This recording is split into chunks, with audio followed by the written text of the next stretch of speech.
Sword of Coming Chapter 1131. Peach blossoms are best seen on the water while boating, and the bright moon can be admired from the rooftop. This is Cui Dongshan's fallacy. Feng Shuetao was like a piece of brown candy stuck to him, and he had no choice but to follow the boy in white around.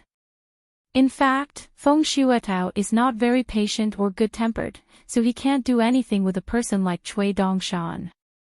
The key point is that Cui Dongshan is still an annoying chatterbox. He didn't have enough wine on the boat, but he was full of words. Cui Dongshan did not lie to Xiego.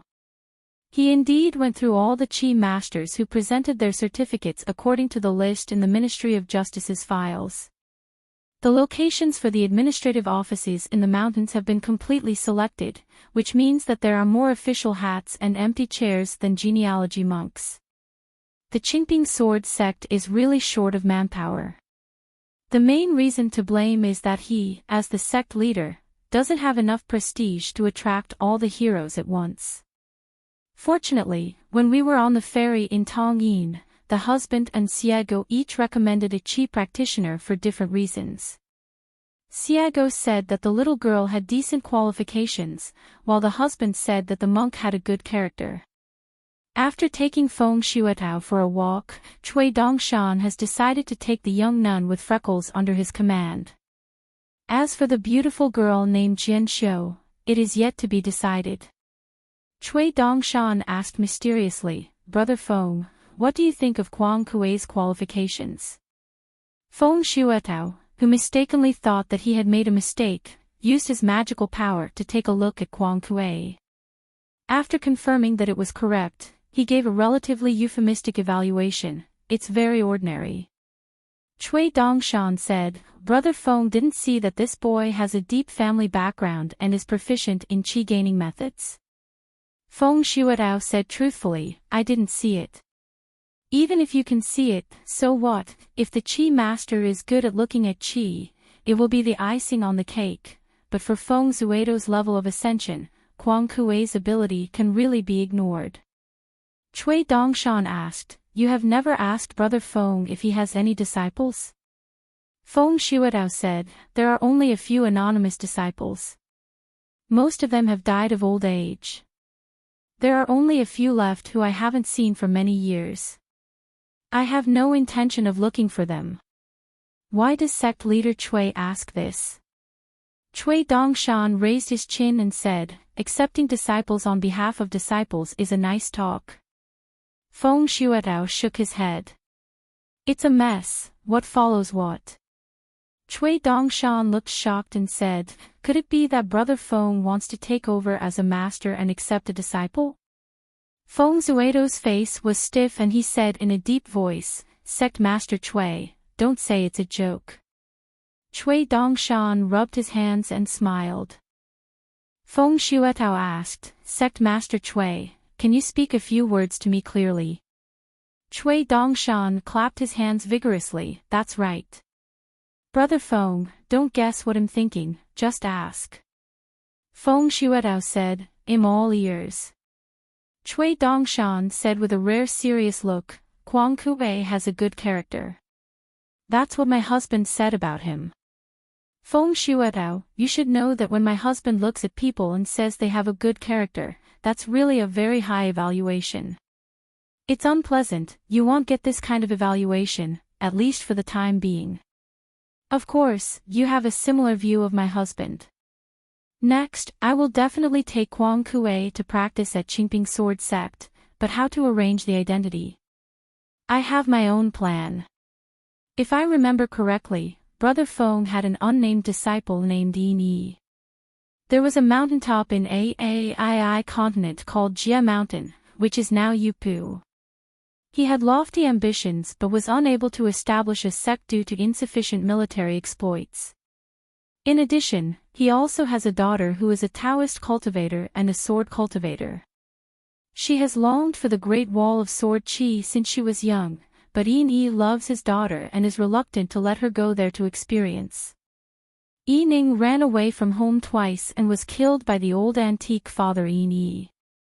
After being brought back to the mountains, the relationship between father and daughter has been tense for decades.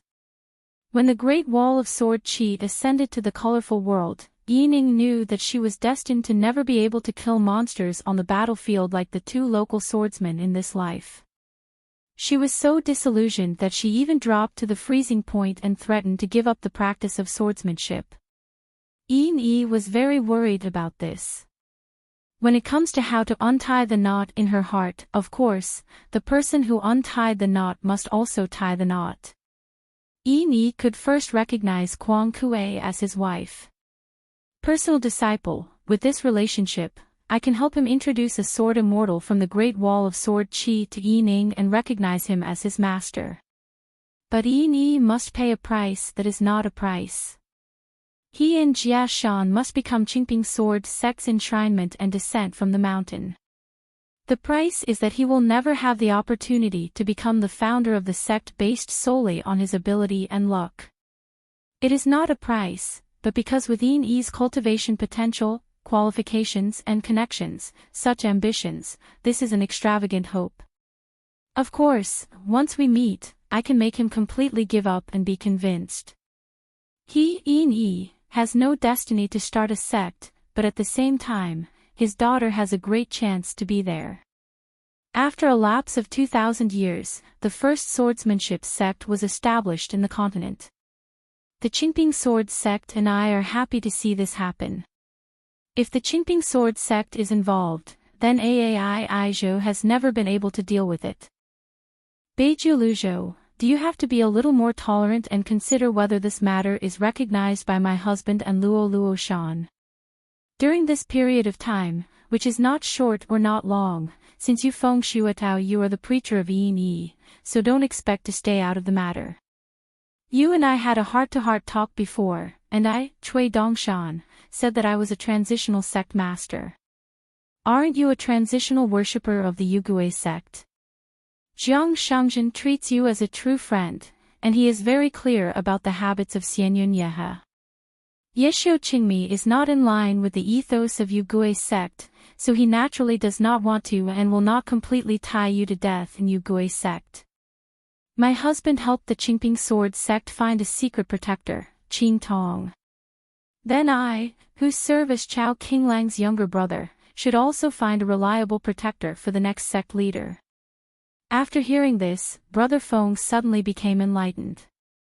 After going round and round, after all the talk, the one I really like is you, fellow Taoist Qingmi. Feng Shuatao was stunned and speechless, as if he was meeting the young man in white next to him for the first time. Cui Dongshan continued to talk eloquently. You may have heard a rumor that the Qinghuang Temple in Haoren secretly keeps a separate list to record the famous people who have meritorious deeds. Like my senior sister, whose name isn't among them, she traveled to various countries and received special courtesy when passing through the Qinghuang Temple. As for Feng Shuatao, she did not have this treatment.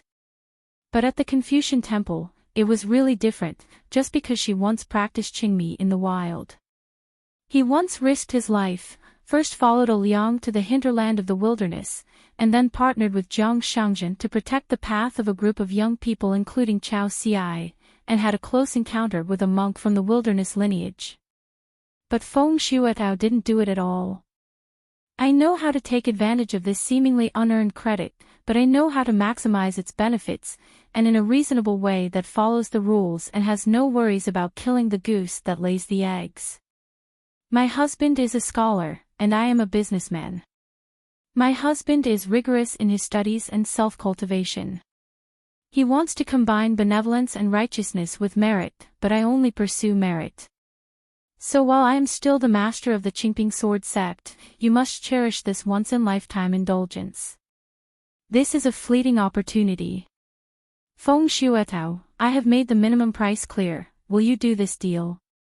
I'll count to 10 and don't wait until it's too late.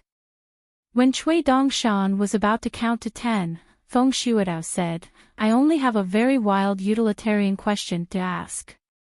Cui Dongshan stopped talking, nodded with a smile and said, I'm just waiting for your words. Don't worry, I will help you point out a path to unity. Whether it can be successful or not, I conservatively estimate that it will be between 50 and 50. Feng Shuatao stabilized his mind and asked, seriously. Cui Dongshan said, the ugly words are ahead. It will definitely take you a long time. It can be as short as 800 years or as long as several thousand years. It is possible. Feng Shuatao said in a deep voice, it's a deal. Cui Dongshan asked tentatively, this kind of honest gentleman's agreement doesn't require an oath or a written document, right? Feng Shuatao said, friends are friends, and business is business. We have to find a middleman to help witness this. Cui Dongshan asked carefully, for example? Feng Shuatao said with a smile, Zhongzhu Cui is a scholar of heaven and man, and is best at understanding people's hearts. You and I know this well, so why bother? Cui Dongshan stamped his feet and said, I have a normal relationship with the respected Huolongzhenren. Feng Shuatao said with a dark face, I mean Chen Pingan. Cui Dongshan struggled for a moment, pretending to express his feelings, and then felt relieved and vowed, either way, my husband finally agreed. Feng Zuido's face showed sarcasm, Sect Master Cui, can you be sincere and think that I am a fool? Cui Dongshan shook his sleeves and said with a smile, okay, then I will be honest and tell you the truth. There is no business without taking risks. I would like to remind you again, if you dare to threaten my husband I will kill you. Good guy, I can turn the page faster than I can turn the book. Feng Zuido's intuition told him at this moment that the boy in white was not joking. In an instant, Cui Dongshan rubbed oil on his feet and was about to run away. In the end, the visitor still held his head down and said with the same smile, Zone leader Cui is amazing, is he doing business with others with such good intentions? Feng Shuatao gloated and laughed endlessly, as expected, one thing fell after another. It turned out that when Cui Dongshan pretended to have a heart-to-heart talk with his husband, Feng Shuatao really told Qin Pingan about the matter, but he cut off the content and only said that he had reached an agreement with Cui Zongzong and was willing to worship the Yuguizong after he resigned, immediately transferred to Qingping Sword sect to serve as a long-term registered worshipper. Although Qin Pingan didn't know how Cui Dongshan persuaded this ascended realm wild cultivator, after all, it was a great good thing, and there was no reason to refuse it. However, as soon as he put his mind to this place, he heard Cui Dongshan saying the most truthful words over there, who was he going to kill? Cui Dongshan shrank his neck and cursed Feng Shuatao as a dog-like wild cultivator. The boy in white was beaten with a chestnut and screamed, and he scolded him, we are all members of our own family, how can we talk to the future worshipper? Chen Pingan clasped his fists and said with a smile, fellow Qingmi Taoist, please be more patient in the future. Feng Shuatao returned the salute with clasped fists, that's easy to say. Chen Pingan smiled and said, in the future, when you get to Qingping Sword sect, you can often go to Luopa Mountain to drink tea and wine. Feng Shuatao heard Xian Ji's elegance and said with a smile, there is no need to complain. I can trust sect leader Cui's business experience. Chen Pingan nodded and said, Dongshan usually doesn't speak well, but most of the time he is reliable in his work. Feng Shuatao hesitated and said, I have doubts. Chen Pingan laughed loudly, it seems that Brother Feng no longer regards himself as an outsider. It's very, very good. For some reason, Feng Shuatao discovered that Cui Dongshan was completely different after Chen Pingan showed up. To be precise, when the husband and student were present at the same time, such as at the wine table on Tongyin Ferry earlier, Cui Dongshan would lose all his momentum. And there is no awkwardness at all, just like a silent understanding of the heart, it is natural and there is no reason to say. Chen Pingan said, don't talk about him in Dongshan. Over at Qingping Jianzong, Qing Lang is more of a serious scholar than me, the teacher. At the same time, he is more flexible than me and has a firm heart to learn. I hope Brother Feng will do it in the future. Please take care of me and give me guidance. I would like to thank you in advance. Feng Shuatao hummed, here in the capital, I have had several contacts with Chao Qinglang, and I have a good impression. Feeling personally the harmonious master-disciple relationship between Chen Pingan, Cui Dongshan, and Chao Qinglang, Feng Shuatao felt sad in his heart and wondered if he really should go to Aizhou to meet the man who he wouldn't dare to see unless he went there. Are you looking for your disciple Yin Yi? Among the anonymous disciples, there are different qualifications and different people's hearts. Some use the tiger skin as a banner to use their own names, while some gradually drift away and become strangers. Since you, Feng Shuatao, don't take us seriously. We don't care whether it is by name or not, but there is also an outlier like Yin Yi, who always wants to practice hard and establish a sect, and one day he will prove to the master that he is qualified to be a direct disciple. It seemed that Yin Yi had thought of hiring Xie Songhua to be Yin Ying's swordsmanship master. Thinking of this, Feng Shuatao asked, why didn't Xie Songhua serve as a worshipper of the Qingping sword sect? Cui Dongshan chuckled. Chen Pingan said helplessly, maybe Xie Jianxian likes freedom and doesn't like being restrained by the sect. I guess the reason why she is willing to serve as the family minister of the Liu family in Aizhou is because of the friendship with her fellow countrymen. Cui Dongshan was still minding his own business there, but he got another solid chestnut blow. Feng Shuatao felt like he was falling into the clouds, but he didn't delve into the reason. It turns out that Chen Pingan is really afraid of Xie Songhua and gets scared every time they meet. This female swordsman from Aizhou is not an ordinary person who has no inhibitions about her words. She is also good at talking dirty words while drinking. I really can't find my favorite Taoist companion. In fact, Chen Yingguan can make do with it. Don't worry, I don't want a status. I can hide my beauty in the golden house. Don't look at Song Pin, who is so cold and airy in front of others. In fact, when we talk about the boudoir in private, it's all nonsense. Even I can't stand it, tsk tsk tsk. No matter how courageous Chen Pingan was, how could he dare to lure a wolf into his house? Cui Dongshan asked with a smile, why did His Majesty the Emperor of Yunyan Kingdom lead a group of high-ranking court officials in an alley and act like a puppet? Chen Pingan said angrily, isn't the alley cooler than the restaurant? Cui Dongshan's little chicken pecked the rice, okay. Feng Shuatao laughed it off. Chen Pingan put away his mind and returned to the fly restaurant, where he continued to drink and eat hot pot with Fan Tong and Xie Sanyang. The table next door stood up to pay the bill and left the restaurant, but soon discovered that the situation in the alley outside was unusual. A narrow alley is roughly divided into 3 hilltops.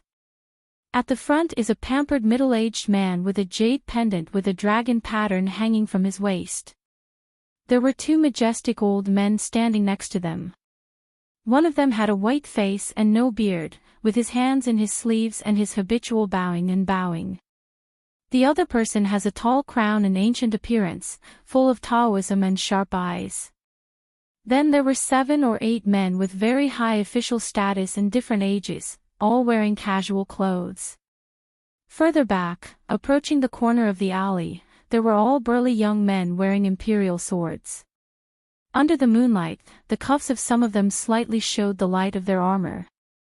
When the group of people leaving the restaurant saw this scene, they had no choice but to turn around and walk away from the other side of the alley, walking slowly. Before they left the alley, a woman in the team was extremely excited and said in a trembling voice, I recognize 2 princes in the alley. The other woman was full of energy and said in a low voice, it seems that there is also the Minister of Rights. As for the several qi refiners, they communicated with each other from the bottom of their hearts. The person standing next to the middle-aged man seems to be the new national master of Yunyan Kingdom. So, the emperor is here in person. You can't just wait for someone. If that's the case, it's strange. Who can have such a big name nowadays? Is it the leader Wei Ying of the Yugui sect? Wei Dejiangxian is so free that he eats hot pot in the same restaurant as us. Is it that sect master Chui from the Qingping sword sect? No, I heard that the sect master is a young man with good looks and likes to wear white clothes. Anyway, they just couldn't figure it out. In the store, Chen Pingan asked seemingly casually, Fan Tong, do you want to find a job at the foot of the mountain, such as making an iron rice bowl in the government of a small country, or go to the mountain to find an immortal sect suitable for practicing Taoism? Fan Tong said carelessly, you can choose whatever you want. The question is who is willing to accept us, Master Chen, right? Xie Sanyang thought for a while and said, Master Chen Xian, to be honest, we still want to go to the mountains to find a destiny with the immortal family. Chen Pingan nodded, I understand. Standing up, Chen Pingan clasped his fists and said goodbye, saying with a smile, we are full of wine and food. The mountains are high and the rivers are long. See you again if we are destined. Chen Pingan stretched out his hand and pressed it softly to indicate that there was no need to be pretentious and stood up to see him off. We are so familiar, so don't be polite. Fan Tong remembered something and was about to speak, reminding Chen Xianxue that he had forgotten to pay, and that we had agreed to treat you and you would pay the bill, when the woman stepped on the back of her shoe and glared at her fiercely. The man was a little confused, and Master Chen Xian was not short of money. This time he was treating us, and we can invite him back next time. Master Chen had already said that they were all acquaintances and there was no pretense. In a quiet alley, a local woman from Beijing who was walking at the end of the team turned her head to look into the alley. She has been in the romantic world for many years and has never seen any scenery or wealth, but she still saw an unbelievable scene that she will never forget. I remember that because we were sitting next to each other, she and the last man sitting at the next table were sitting with their backs facing each other. Once when she was toasting those immortal masters, she felt that the seat was cramped, and she wanted to remind the man behind her, could you lean closer to his wine table? But when she turned around after toasting, she found that the man had already moved the bench on his own initiative. However, when the poor man in green shirt walked out of the restaurant, the middle-aged men in the alley began to bow and salute. At the same time, everyone bowed their heads, and there was a faint clanking of iron armor. Zhao Taiyan, the leader of the Danjing sect, is a chi practitioner in the cave realm. More than 100 years old, the man is short in stature and has bright eyes. Commoner and straw sandals, with an iron mace engraved with thunder talismans on his waist. When Zhao Taiyan and his group of chi practitioners arrived at the capital city of Yunyan Kingdom, they followed the little miscellaneous fish in the stream into the Long Tan without making any waves, unlike in that remote and small country where they could still be called gods a few times. Zhao Taiyan had a master's property here, and he opened a grocery store in Yolindu. It was difficult to find with twists and turns, so you had to ask for directions. If you ask how the business is, it's probably not as good as the nearby late-night restaurant that sells grilled fish. When Zhao Taiyan saw his fellow merchant who was looking gloomy, he could only comfort him by saying that business on the mountain is always like this. If you don't open for 3 years, you will have to wait for 3 years if you open. The other two groups of chi practitioners who were traveling with them thought that they could get some credit and find a place to stay in the capital, but they never thought that they would have to find an inn by themselves. In fact, both parties are embarrassed, and it is even more embarrassing to pretend that they are not embarrassed at all. After a few years, the brothers reunited, and Shang Zhuo kept pouring out his bitterness at the wine table. It turned out that the high-ranking officials in the capital, not to mention the emperor's relatives in Juqing, all had very high vision. Lang Guan, the threshold is not easy to cross, they don't take the lower 5 realm monks seriously at all. Behind the scenes, Shang Zhuo wanted to return to his sect, hide in the mountains, and pick up the practice again. Zhao Taiyan was helpless about this, and silently made up his mind, if it didn't work out, he would stay here and let junior brother Shang return to the sect with the new disciple. In today's world, the immortal masters on the mountain are not rich, but the countries below the mountain are not rich. They are all tightening their belts to live their lives. Several juniors who came down the mountain to practice this time, they started practicing Taoism late and their qualifications are still relatively young. They don't have much feelings about it. They just feel that when they go out to practice Taoism, they should often eat and sleep in the open air and endure more hardships. Master Zhao Taiyan has experienced many blessings. He remembers that when he was young, he went down the mountain with his elders for the first time. When he was young, he said in Taoist books that the world is vast and fame and wealth are wrapped in turtle shells. It turned out to be all nonsense. When people go to the foot of the mountain, they enter a world of flowers. The elders are also open-minded. There is one thing to say on the mountain, but it is another thing in private under the mountain. They are not pedantic and old-fashioned. They just allow a few of them to be more casual. In fact, you don't have to strictly abide by the rules and precepts. You just need to remember to go back to the mountains and don't talk nonsense, lest the Zhonglu people listen to you and take the opportunity to make a fuss. Shang Zhua had a complicated look on his face and murmured, "Senior brother Zhao, how could I have been practicing Taoism in the mountains and become a business?"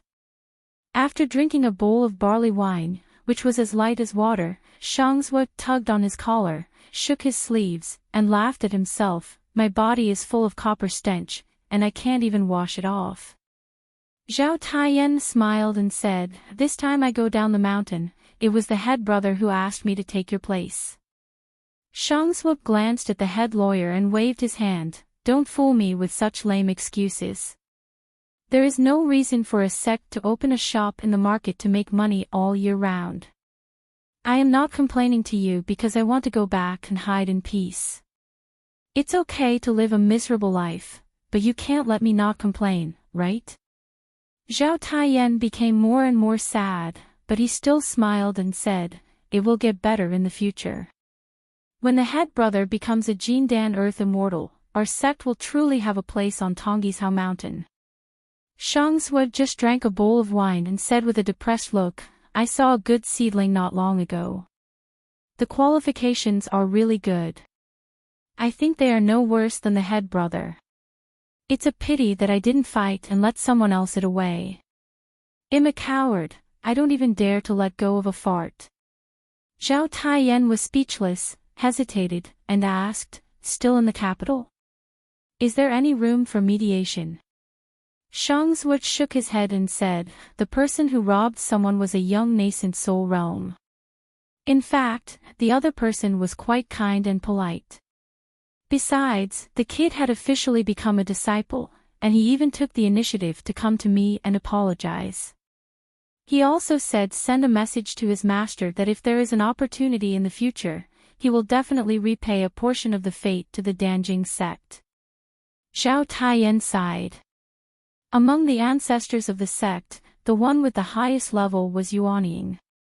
It's just that the last time Tonggishao suffered a catastrophe, the entire sect moved to Wucai Tianxia with the Divine Master. Zhao Taiyan and the others were unwilling to leave and took the initiative to stay. Except for the senior brother in charge and the senior sister who is now in charge of money, others like Zhao Taiyan and Shang Zhuo were not even direct disciples of the ancestral master hall back then. I heard that the colorful world will open its doors again in 80 years. I wonder what the situation will be like then. Zhao Taiyan said, "Before going down the mountain, senior brother and senior sister Huang called me. They have made a decision. I want to talk to you and hear your opinion." Every family has sutras that are difficult to recite. There was a man with his arms folded across his chest at the door. Hearing this, he groaned. Shang Zhuo looked unhappy and said, "You have something to say." The young man said, "I also have a serious genealogy monk in my own mountain, but it is a new sect after all. I don't have enough foundation, so I have to go out to make money myself. In addition to me, who is a master of construction, there are also several farmers and pharmacists. As a monk, it is not difficult to build and take care of gardens, cultivate exotic flowers and herbs, transplant ancient immortal trees, select and move feng shui stones, and do things like blue cranes, white deer, flying fish in the clouds, etc. It is not difficult to make a mountain sect more immortal. Family style, in addition to imitating ancient monuments in memorial arches, naming cliff carvings, and even serving as temporary worshippers, paper guests, helping to support the scene, or making connections, renting ferries with other families, etc. As long as you can think of it, I can do it, you guys unexpectedly, I can do it without bragging. In short, I just rely on my ability and conscience, and earn some hard-earned money when I go out. The young man raised his thumb and pointed at someone behind him. For example, this friend behind me is a hidden medicine master and chi practitioner. He is definitely a good player. Feng Shuitao smiled and said, the craftsmanship is not bad. Before becoming an earth immortal, Feng Shuito's old profession was indeed farming.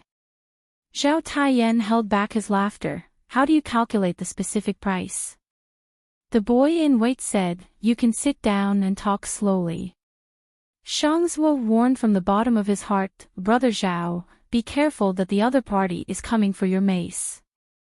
Maybe they have already come here and stepped on it, just waiting for you to show up. After all, the most valuable item of the Danjing sect now is this mountain-holding treasure. Zhao Taiyan said, it should be so. You must be on guard against others. I am even more afraid that this group of people will have old grudges with the Danjing sect. The young man stood on tiptoes, stretched his neck, and looked at the table in the room. Why don't you have a little drink and make some snacks? Take a step back and say that if you can't make a deal, you should just make friends. Shangzhuo had sharp eyes and asked, the robes worn by this immortal master are not cheap. The young man in white put his hands on his hips. That's necessary. Just make a swollen face to look fat. As the old saying goes, a person depends on his clothes, as if he depended on his gold. As a Taoist like us, when we go out, we will inevitably encounter some people who look down on others, so we still have to do it. Let's talk about the outfit and pomp. Logically speaking, you abandoned sons of the old Danjing sect. Even if you are wronged, you still have to bear the humiliation and continue to guard your empty ancestral heritage. When they return later, they will obediently offer it with both hands. It's just that the fourth eldest Yashing in the Haoran Confucian temple has never heard of the king, the minister, the father, the son. The Yashing did not teach scholars to be loyal, foolish and filial. If the king is not a king, then the ministers cannot be ministers. This is righteous principles are in order. You need to know that the most fearful thing about spiritual practice is that you are on the wrong path, worshipping mountains indiscriminately, and recognizing thieves as your father. People who practice Taoism have 7 emotions and 6 desires, and they are not sincere and upright. They have thousands of thoughts, just like a worm on a lion. You should sort out the rules of the mountain and revive your family tradition. The big waves wash away the sand, and when the sand in the wash basin is exhausted, you will see the real gold. I think you are very good. The upper beam is not straight, but the lower beam is not crooked. This is great. Practice to seek immortality, practice to the Tao, it is still a little different. The body is full of copper stench. How can it be that you are not a Taoist, not just a pure literal immortal? Shangzhuo said in his heart, Senior Brother Zhao, I can't speak to him. Is that guy going crazy with alcohol and talking nonsense? It does not seem. If you chew it carefully, it makes a lot of sense. Zhao Taiyan said, maybe I can talk to the head brother. Cui Dongshan blinked and looked at the shop assistant. Young man, I hit it off with you at first sight, and I want to help you write a wonderful story about one person achieves enlightenment, a chicken and a dog ascend to heaven. The young man was elated and in disbelief, and timidly asked, "Can I really practice Taoism and become an immortal?" Cui Dongshan said with a playful smile, "You belong to the protagonist in the second half of the story of one man achieves the way, chickens and dogs ascend to heaven." The young man didn't hear what was said and looked confused. "What?" Cui Dongshan patted the young man on the shoulder. "You are so smart, no wonder we hit it off." Zhao Taiyan thought for a moment and asked, "Can you make it simpler?" Cui Dongshan shouted loudly, "Since we are all enlightened people who understand the truth, I will make it clear that I am here today to form an alliance with a brand new Danjing sect." Zhao Taiyan became increasingly confused and curiously asked the young man in white, "May I ask the name of your sect?"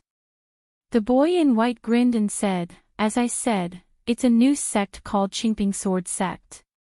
Shangzhua sighed and said from his heart, "Brother, I really can't stand this kid." Zhao Taiyan smiled and said, "How dare I ask this immortal master if his surname is Cui and Dongshan?" The boy in white nodded vigorously, "Yes, I am Cui Dongshan." Zhao Taiyan took a deep breath and said, "Get out." Cui Dongshan turned around and said, "Fellow Qingmi Daoist, have you seen that you've already guessed my identity? I'm smarter than you." Feng Shuatao smiled and nodded, "It seems so." Qingmi.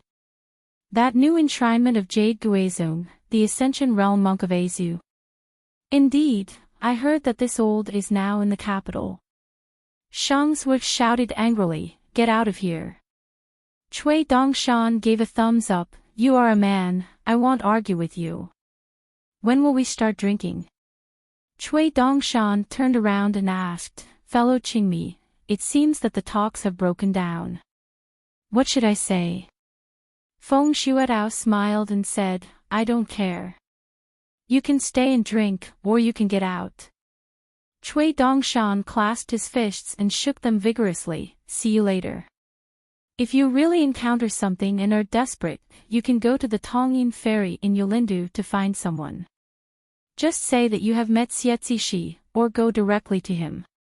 This is Feng Shuatao next to me." Zhao Taiyan smiled and said, "Then my junior brother and I won't see the guests off."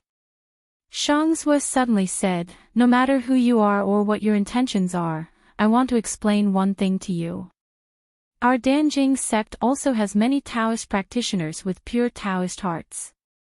Perhaps the worrying thoughts are like those who are not good at drinking and drink a bowl of strong wine."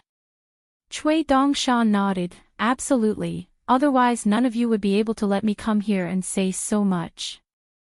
I'm drinking in vain. I'm thirsty, so we really can't drink together." Feng Shuatao couldn't stand listening anymore and turned around to leave. Cui Dongshan imitated the characters on the stage, raised his feet, held a whip and rode a horse, and shouted, "Fellow Taoist, move slowly." After leaving the shop, Cui Dongshan put his hands in his sleeves and said earnestly, "Friend Qingmi Taoist, you travel everywhere and travel thousands of miles. We can't just walk around and take a look at the people, events and scenes. It is said that the human body is a small world, with mountains and rivers and wild cultivation, being alone and without worries. Do you really not underestimate yourself? Whether you can meet an immortal, whether you are distracted, whether you have seen the clouds and smoke, or whether you are the mainstay in the middle, where is the heart, leaving people speechless on the beach? The ape is jumping and the horse is galloping. We, mountain climbers and monks, face the wall okay. How do you handle yourself? I know you are tough enough to not listen to these words, but as a friend who chops off chicken heads and burns yellow paper, I still want to talk to you. Brother Feng, are you touched? Suddenly you think I'm a weird person." Feng Shuatao said with a straight face, "Get lost." Cui Dongshan really left alone. "Okay, I have the order. I have a little donkey, but I never ride it, da. In that long time, which seemed like a foreign land to everyone, Lu Chen asked Jing Juzhong, "Why do you have to do this?" Jing Juzhong said calmly, "Master Lu, do you think I need to threaten anyone with words? Lu Qin pretended to be stupid. Oh. What did Mr. Zheng say? Xing Juzhong turned a deaf ear. I want to exchange my son with Qingming Tianxia. As for whether you believe it or not, that is your business, Bai Yujing. Lu Qin suddenly widened his eyes and pointed at his face. Mr. Zheng, look at Pindo's eyes and face. Are you sincere or not? Do you believe it? Lu Qin beat his chest and said, it's no exaggeration, I am more trustworthy than you. Xing Juzhong just remained silent. For a certain chess game that has been agreed upon, the chessboard is the entire Qingming world. Both sides of the game have their own initiative. Xing Zhezhong's first move was to be the first to reach the 14th realm. The first mover of the great master to teach Ko Ming was a white jade capital. Lu Qin looked gloomy. Isn't it good to educate yourself by yourself? Why take the initiative to join the game and act like a stirrer? Alas, you can't say that. Qingming's world is not a cesspit, and Mr. Zheng is not a stirrer. Lu Qin murmured and repeated, Xing Juzhong and Qingming Tianxia are naturally not like this. Xing Juzhong finally said, I remember that in ancient times, for travelers and monks, the place where a person was born was called the country of his hometown. The country where he lived and served was called the country of home, and the place of ancestral home was called the motherland. Lu Qin asked, aren't you partial, who are you helping? Or did you reach some kind of secret agreement with someone earlier, and you had to do it as a last resort? Xing Juzhong shook his head, no. Lu Qin was furious for the first time. He pointed at Xing Zhezhong's nose and cursed, you who bullies others just because you are smart. Tell me, what are you trying to do? Can you, Xing Juzhong, be responsible for the chaos in the world? Xing Juzhong smiled and said, I am self-cultivation. If 3 14th realms cannot defeat you, then what about 3 false 15th realms? Lu Qin continued to curse, what kind of arithmetic? Who taught you? 3 3 equals 9 or 3 3 equals 1? Xing Juzhong waved his sleeves, Lu Qin, just keep scolding me, don't spit on me. Lu Qin sat slumped on the ground, feeling extremely aggrieved and sniffing, isn't Xiao Dao getting impatient? He can't help himself. Xing Juzhong said slowly, in my opinion, Lu Qin is the only sober person in the whole wine tank. Lu Qin, however, remembered a sentence for no reason and muttered to himself, I've never been drunk before, so I hate drinking.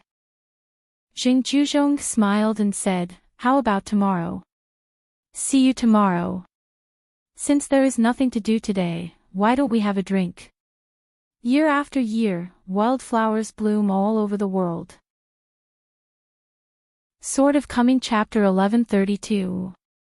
The young man who looked like a white cloud returned to the Tongyin ferry and saw the girl in the mink hat squatting by the ladder at the bow. Cui Dongshan smiled and asked, is Mr. Xia squatting in the pit or blocking me? Xiago was too lazy to get up. He put his hand to his mouth and asked, Sect Master Cui, can you really show that Qingmi a path to harmony? Didn't you trick him? Cui Dongshan then squatted down and sighed, my family tradition is to treat people with sincerity. If you say it is between 5 and 5, it is half and half, and I will never deceive others. Cui Dongshan groaned and threw down his sleeves, I am the leader of the sect, and my face is more valuable than gold. Xiago is doubtful. Cui Dongshan seemed to have realized it later, with a look of horror on his face. How did Xie Zishi know such a secret? Could it be that Taoist fellow Qingmi and I were standing side by side watering water at the corner of the alley when we saw no one around? I was also looked at the meeting. I am just a young man. If this spreads out, how will I see anyone in the future? Xiago grinned and said, it's not like shit, what's there to see? Cui Dongshan took a breath of air, and treated each other with admiration after 3 days of separation. Xie Zishi had only been practicing in Luopa Mountain for a few days, and his chatting skills had skyrocketed. Pei Qian was walking on the bow of the boat and said, "It's nothing more than success or failure, it's just half and half." Xiago looked confused. Huh? Can you still cause trouble like this? Could it be that he has become a fake mountain of desolation? Oh, I remember Jing Dafeng said that sect leader Cui is now a member of the Qingping sword sect, so he threw water out of the way, so we won't kiss him. Pei Qian said, "It's not all a lie." Since Senior Qingmi didn't hear the implication of Master Huolong's words, the younger brother had no choice but to help. Cui Dongshan stretched out his hands and gave a thumbs up. "The person who knows me best is Senior Sister." Xiago's expression remained the same. Huh? Ha! Pei Qian could only patiently explain, Senior Qingmi is the kind of Ascension Realm monk who has lost his spirit. He has completely given up on the 14th realm. He thinks that his qualifications and opportunities are not as good as those who are stronger in Ascension. In fact, this kind of state of mind is the true state of mind. Let Senior Qingmi's road to Ascension come to an end. If the big white goose tells you Feng Shuetao, there is still a chance. Feng Shuetao may not be willing to believe it. This is why the big white goose said, "The Taoist heart is tough enough." It was actually a pun. In this case, big white goose used a convenient method. In short, it was to let Feng Shuetao raise his heart again. There is hope, even if it is still slim, but yesterday's Feng Shuetao and tomorrow's Feng Shuetao will change. It's very different. In a sense, it can be said that Feng Shuetao has already embarked on the path of harmony at that moment. In addition, Big White Goose knows a lot of things, and it is of course beneficial for them to learn from each other's Taoism. Xiago suddenly said, I have learned, how can I still do things like this? Cui Dongshan held the back of his head with both hands and chuckled, after the heavy rain, it is indeed much easier to merge with the road, but the 14th realm is not like cabbage with yellow mud on the roadside. Xiago frowned, it's really difficult to break the situation, and it's really sad to be worried.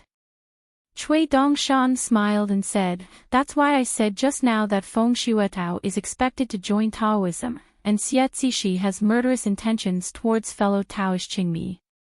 Am I right? Xiago admitted the matter openly, it's instinctive. There's nothing I can do about it, but I can control it. Pei Qian smiled and said, that's good. Cui Dongshan echoed, yes, our Xie Zishi is such an excellent Taoist talent. It is easy to learn anything. The harder it is, the faster we learn. There is still some room for improvement in sharpening our Taoist heart. I am a spectator. Those who are anxious are scratching their heads and ears, and they are really envious. Xiago asked Pei Qian directly, isn't the big white goose swearing? If you stay in Luola Mountain for a long time, you will find that many words have a strange appeal that others can learn quickly and become addicted to. For example, the nickname Big White Goose.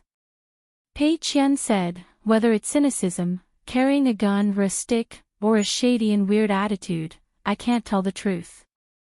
Cui Dongshan said helplessly, conscience of heaven and earth, don't wrongly accuse good people. Xiago waved his hand, no problem, just take it as a good word. Cui Dongshan clasped his hands behind his back, walked around in circles, winked and said, shouldn't everyone in Tonggishao hope that Jiang's sect master of the Jade Gui sect can one day join the Tao? Aquarius continent, doesn't everyone owe it to them? Am I the 14th realm? Shouldn't all the demon Qigong practitioners in the entire wild world hope that my husband will reach the 14th realm? Hey, it doesn't seem to be the case. Do you think it's strange? Xiago thought for a while and frowned, what are you talking about? It's none of my business. Cui Dongshan immediately imitated the millet grains. Pei Qian rolled his eyes, childish. Xiago left in a big way, and Pei Qian wanted to go back to the house to practice boxing. Chui Dongshan called senior sister and started to hesitate. Pei Qian stopped and asked strangely, "What's wrong?" Chui Dongshan smiled and said, "Do you prefer the old Xiao Haiden or the current Pei Qian?" Pei Qian was silent for a moment and said, "I really didn't like the ignorant me before." Chui Dongshan said softly, "Anyway, my husband and I will often think of the old Xiao Haiden." Pei Qian smiled and said, "Did master tell you that?" Chui Dongshan shook his head and said, "No need to say." Regarding Pei Qian's growth, it seems that he is very happy and sad about it. Probably because I like Mr. Li, who is good at reasoning, but found that there was really no reason to explain this mood, so he had no choice but to remain silent. Just like a child jumping up and down, he turns into a big girl in the blink of an eye. After chatting some polite words and casual remarks, Chen Pingan returned to the ferry, walked towards them, and asked with a smile, "What are you talking about?" The two of them spoke almost at the same time. The student said, "Senior sister wanted to drink secretly, but I stopped her." The apprentice said, "Big white goose and Xietzi don't talk well." Chen Pingan smiled and nodded, saying, very good, raised his hands, and rewarded each with a chestnut. Chui Dongshan asked, "Sir, are you going back to Luopa Mountain?" Chen Pingan said, "First, I went to Wudong Mountain in Qingtong. I gave me a few Wudong leaves for free. I had to come to express my gratitude.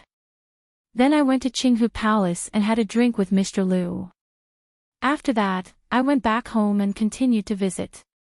Practice at Fiola Dojo." Chui Dongshan said, "Sir, you don't have to be so patient every time you go down the mountain. After all, going to Wudong Mountain is not just for that couple. The so-called smooth way does not mean that the master and disciple don't have to feel that they owe someone a favor. A little bit of patience on our part may determine the joys and sorrows of many people we meet. How dare we be impatient? Right?"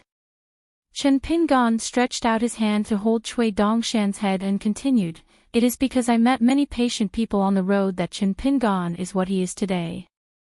Pei Qian hummed.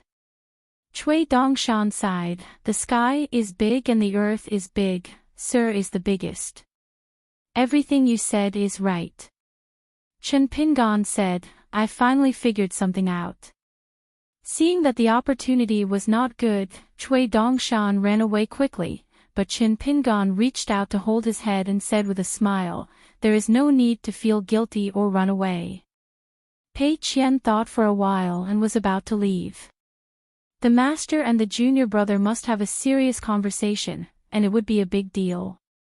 However, Chen Pingan signaled to Pei Qian not to move, and said to them in his heart, "If I don't give an answer to a certain question before, someone will have to wait for the answer like you." Chui Dongshan said dully, "This is the old bastard's intention. I haven't thought about it for a few days."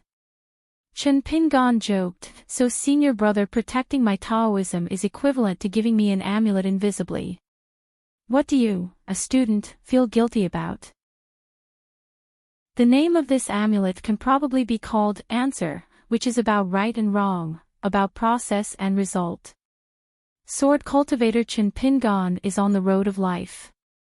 In the process of drawing talismans to find answers, Chui Dongshan is waiting patiently, and Zhou Zi is watching from the sidelines. Chui Dongshan muttered in a low voice, "The old doesn't bring toilet paper with him when he goes to the toilet." Chen Pingan laughed angrily and said, "Don't talk nonsense." Chui Dongshan asked, "It's okay anyway, why don't we have another session?" Chen Pingan said, "I don't care. Anyway, the amount of alcohol is there." What does Pei Qian say?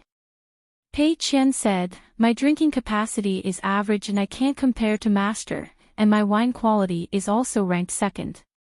Chui Dongshan's eyes widened. "Xiao Haiden, what do you mean, in the only one who dares to be the last in both worlds?" They returned to the wine table, and Chen Pingan wanted to cook in person. He also said that Feng Zuido's cooking skills were sincere and not unusual. Pei Qian sat and waited, closing his eyes and concentrating, his eyebrows soft. Cui Dongshan was lying on the table, yawning and shouting that he wanted to drink or eat meat. After tonight's dinner, the students and apprentices did not favor the husband and master. Instead, the senior sister and the junior senior brother worked together to get the one who drank the most and drank the best drunk. It seems that Chen Pingan told some interesting stories about being a kiln worker's apprentice. Big White Goose talked about some embarrassing things about being locked up and forced to study when he was young, and Little Haydn talked about some fun things about wandering around the capital of Nanyuan Kingdom when he was a child. Xiago felt that she was now a high-ranking official, with a broad mind and a strong spirit, so she wanted to win over the two local sword cultivators from the Sword Qi Great Wall, but was rejected. She returned angrily, but discouraged. I went there again and tried to persuade the two sword fairies. Now that we are half family members, we had no enmity before, so there is no reason for our relationship to be stiff. The old woman listened to the chatter outside the door and began to chase people away with words. The girl in the mink hat made a face, knocked the door, and walked away in a big way. She walked in the corridor and muttered something in a low voice, Jade Pu Realm Sword Immortal, ba ba ba. The old man in the room who deliberately kept a straight face almost didn't laugh out loud, but the old woman stood up immediately with a gloomy face, opened the door, and angrily shouted, "Don't you dare say it again." As a result, the girl in the mink hat ran away long ago. The old man thought that his relationship with the girl was completely over, but he never thought that the old woman closed the door gently, returned to her seat, her face softened, she twitched her lips and smiled. The old man stared blankly at the old woman. She suddenly became angry and slapped the table. "What are you looking at? Old pervert, keep your eyes open." The old man was speechless. He could only curse in his heart. He was not young anymore. He had no self-awareness anymore. He could afford to buy a mirror. But somehow, the old woman seemed to hear what the old man was saying. "You bad old man, you can't buy it. Put up a mirror, right?" The old man grinned and left the house. At the corner of the corridor, the girl in the mink hat said with a smile, "Sword Fairy Xing Yun, she has such a bad temper. What do you like a woman like this to do?" The old man said angrily, "I'm happy to." Xiago laughed and said, "Yes." Xing Yun was a little puzzled and couldn't help but ask, "The two worlds are starting to fight, and you don't even want to help the wilderness, just to come here to talk about love?" Xiago asked, "My true body is that of a young man, but I pretend to have the appearance of an old man. The sunset is infinitely beautiful. Isn't it fun?" Xing Yun became angry with embarrassment and was about to scold him back, but Xiago started to stab him in the heart one after another. "This old boy has such a bad mouth. He didn't rinse his mouth after eating shit. No wonder Lu Shui doesn't like chatting with you. Take it easy, me Sword Immortal is much prettier than you. Are you men only allowed to covet beauty while women don't like handsome men? Me Jianxian is so eye-catching. What's more, he is a genuine Sword Immortal. He is not the same as your Yupu Sword Immortal." So much the same, Xing Yun was so angry that the girl in the mink hat stood against the wall, stretched out her fingers and started to pick her nostrils. "You're a swordsman, you're a coward and a coward, your swordsmanship is poor, and you're even less courageous." The old woman came here, her face was livid, and she yelled angrily, "Bai Jing, shut up."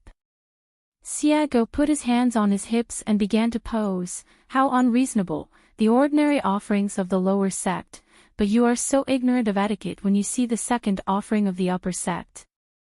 I am very popular on Luolu Mountain. When you two go there in the future, be careful not to eat it. Just walk around, don't say you didn't predict what you said." Xing Yun and Lu Shui were both very angry at first, but when they confronted the girl in the mink hat and heard such official talk, they felt extremely awkward. The key opponent is still the legendary Bai Jing, who handed over his sword whenever he disagreed. Xiago walked backwards in the corridor, as if he was stern and was reminding me, a gentleman should always speak his words, and fight with words rather than force. I'm afraid you will blackmail me for money. The old woman sneered in her heart and said, you should ask her about swordsmanship. When you were young, who was saying all day long that one day in the future, you would have to fight against the Ascension Realm demon? Xing Yun said aggrievedly, it's better to quarrel with her. After all, Bai Jing's pile of unused Taoist numbers were not given to her by someone kindly.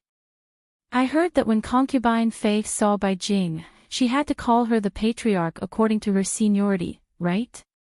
But the reason why there was no fight was actually because they all knew very well that the girl in the mink hat, who had a mouth that looked like she had eaten arsenic, had no ill intentions toward them.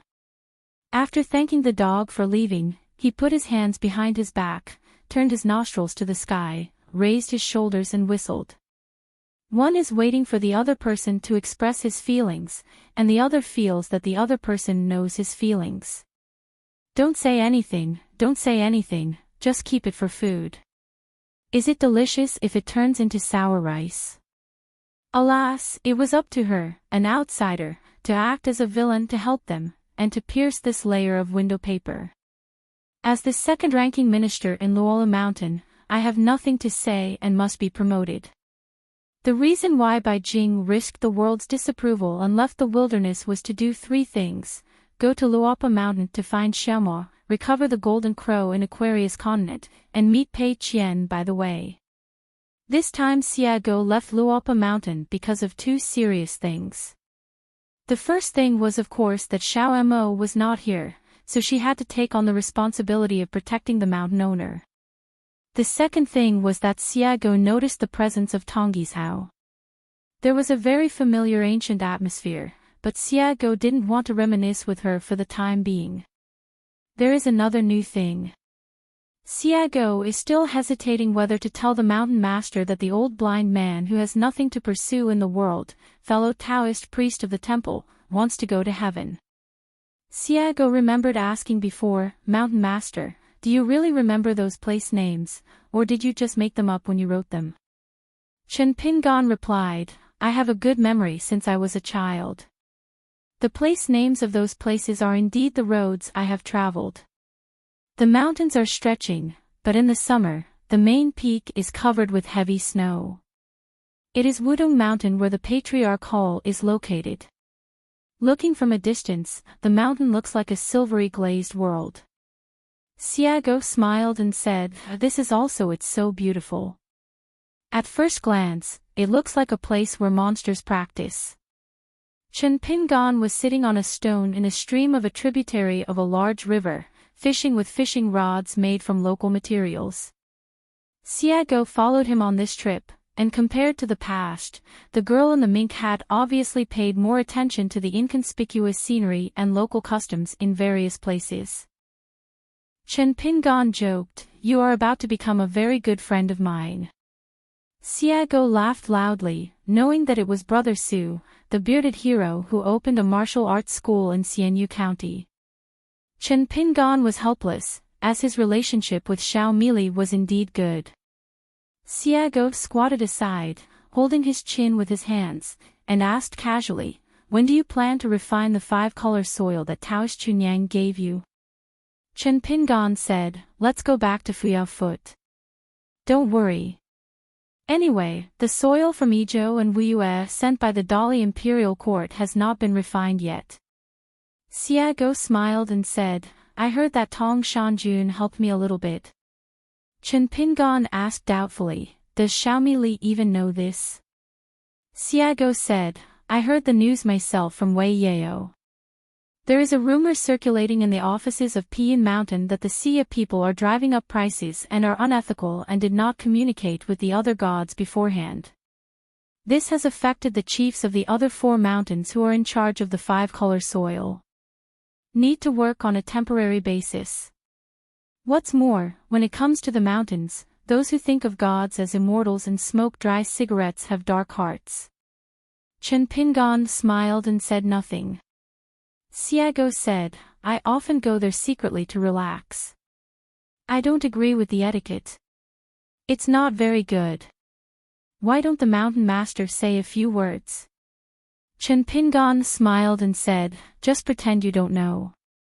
Just pretend you didn't say it and I didn't hear it. Xiago asked, besides a few bags of DUF 5-colored earth, what other treasures did Chunyang Taoist give you?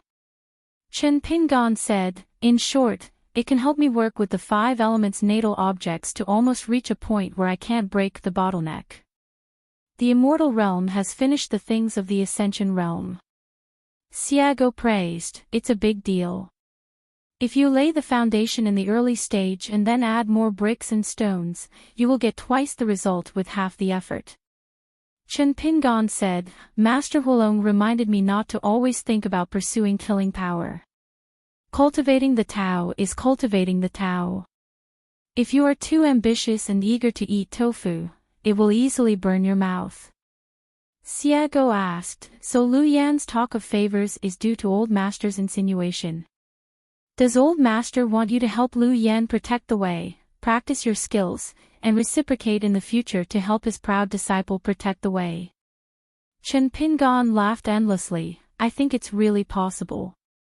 Xiago said, I heard from Xiao Mili that the mountain master has known each other for a long time, the chivalrous swordsman Su Yuanxia, and the Taoist priest Zhang Shanfeng with cool sleeves. Chen Pingan nodded and said, we met when we were unknown, and the 3 of us walked through the world together. But at that time, traveling in the world was more worthy of the name, and we had fun in hardship. Every time we had a drink, we had to weigh our money bags carefully. I always felt that we had walked through the world together. It's a long, long way. It's not like today where you can travel leisurely. As long as you want to go fast, you can see thousands of miles of mountains and rivers in a blink of an eye, and you don't have to worry about the price of drinking. Xiago sighed, it's great to know a few close friends when I was young and can be lifelong friends. I envy them. Passing by some monks, they saw a man and a woman fishing by the river, and they began to speak fluently. Although the voice was not loud, the content was indeed a bit unpleasant. How could the skinny ones be chewy? The guy next to him must be a foodie. Of tender grass. Xiago whispered, Mountain Master, how am I doing now? If things had been in the past, I would have turned into ashes in the blink of an eye. Chen Pingan nodded and said, I have a good temper now, but I was also very capable before. Xiago imitated the big white goose and shook his fists a few times, if you give me a prize, please give me a prize. Chen Pingan smiled and said, you can learn something from sect master Cui. If Chen Pingan hadn't stopped her, Xiago would have worn a long-sleeved robe when she went out this time. She felt that she looked more majestic when walking. Chen Pingan said curiously, it seems that I have never heard you mention the grudges and hatreds in the past years of practicing Taoism.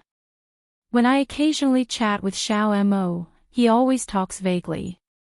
Xiago said cheerfully, there is nothing to talk about. I practice all by myself and work alone, so no Taoist priests were kind to me in the early years. I don't like to complain or grumble, and I occasionally suffer a few losses. Just knock out your teeth and swallow blood. As for those who have reason to blame me and hate me, they can't complain. You know it well, Lord of the Mountain. My old masters who had the reputation of eating ashes are all dead. Those who are alive among the earth immortals, those who can't beat me don't dare to blame me at all, because they are afraid that I will steal their Taoist title. Of course, the Taoist priests who can't beat me don't have to blame me. As for enemies, I don't have any enemies. For later generations of women, it was better for Bai Jing to go out to dress up and change clothes. Every time she left the ashram and walked alone in the world, she would directly change her alias. Xiago said 3 words about grudges and hatred, but deliberately ignored them. The remaining word, love, was of course given to Xiaomo. It's like a love letter that lasts a long time but doesn't have many words. Xiago said abruptly. Qingtong caused such a big fight, but ended up accepting such junk goods that can't be brought to the table. Master of the mountain, don't let us Luopa mountain be implicated. After all, it's you who can make Wudong mountain a sect. Help me deliver the results to the Confucian temple. When the time comes, I have to talk to Qingtong, but don't stop me. Chen Pingan said slowly, it can be taught. No matter how lazy Qingtong is, he still loves feathers. As long as he is willing to teach, be patient, and exercise more restraint, it will be a different situation. Take your time. Xiago asked, what if Qingtongjiao is not good? Chen Pingan said, there is still Dafu Academy watching. Thank you, dog. Although it was not the only way to go to Zushan, a group of monks passed by this place soon. One of them, Zhao Didi, asked, the white hill in front is Wudong Mountain. Xiago rolled his eyes and shook his head. The prodigal hooves who knew what they were asking had huge breasts. Chen Pingan just stared at the water and said, no. Xiago couldn't help laughing. The female cultivator smiled brightly, rolled her eyes at the green-shirt figure, and said, you handsome man with funny words, we may be from the same school in the future. Remember to take care of each other. Chen Pingan's answer can be described as concise and concise, no. Xiago laughed heartily. The group of demon monks who had gone to Wudong Mountain to try their luck found this conversation more interesting, and they all laughed and left.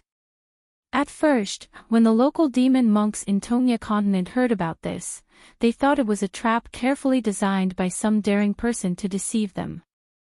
Later, both Jade Guizong and Pushun passed the Shanshui Di newspaper to prove that Wudong Mountain was the sect's first immortal mansion appointed by the Confucian temple.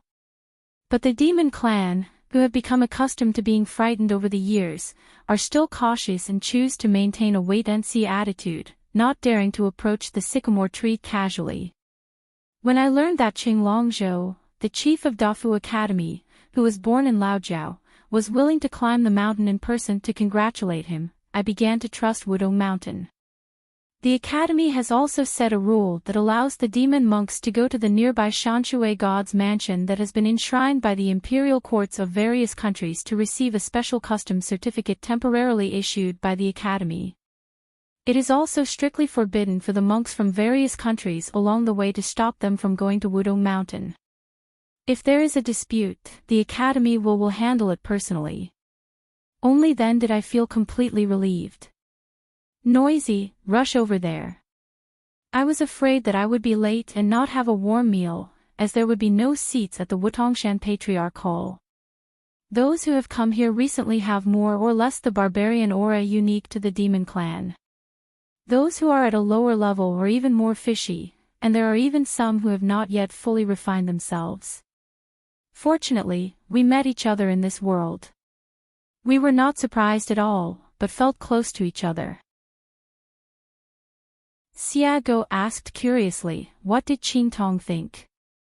He just changed his Taoist name to Qingyu and claimed to the public that he was only in the Jade Pu realm. Since he chose to establish a sect in an upright way, why did he lower his identity and pretend to be a Jade Pu realm? Didn't you take off your pants and fart?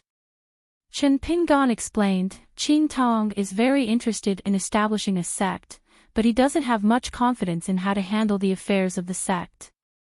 He is more worried that once the number of genealogy monks increases, over time, he will get used to having an Ascension Realm monk as the sect leader.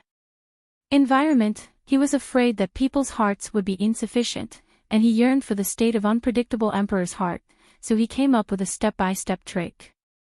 First of all, a young Yu Pu who was born out of the blue is not light in his own right. The demon clan chi practitioner can still get the nod from the Confucian temple to establish a sect in Tonggishao. From the perspective of others, there must be something interesting here, which is intriguing. Secondly, Qingtong only needs 1 or 200 years before he can claim to be in seclusion again, successfully emerged from seclusion and became an immortal, which is enough to prove that he is a promising young sect leader, and then. Xiago said first, then after 100 years, Qingtong pretends to be in the ascension realm. No, this is not a pretense. After thinking for a moment, Xiago asked, is this the truth that Jing Qing said, don't set your tone too high when doing things? Chen Pingon turned his head and looked at the girl in the mink hat. I thought you were starting to learn from Chen Lingjun how to behave in the world. Xiago asked in confusion, what's wrong? Chen Pingon turned his head to look at the river again and let her go.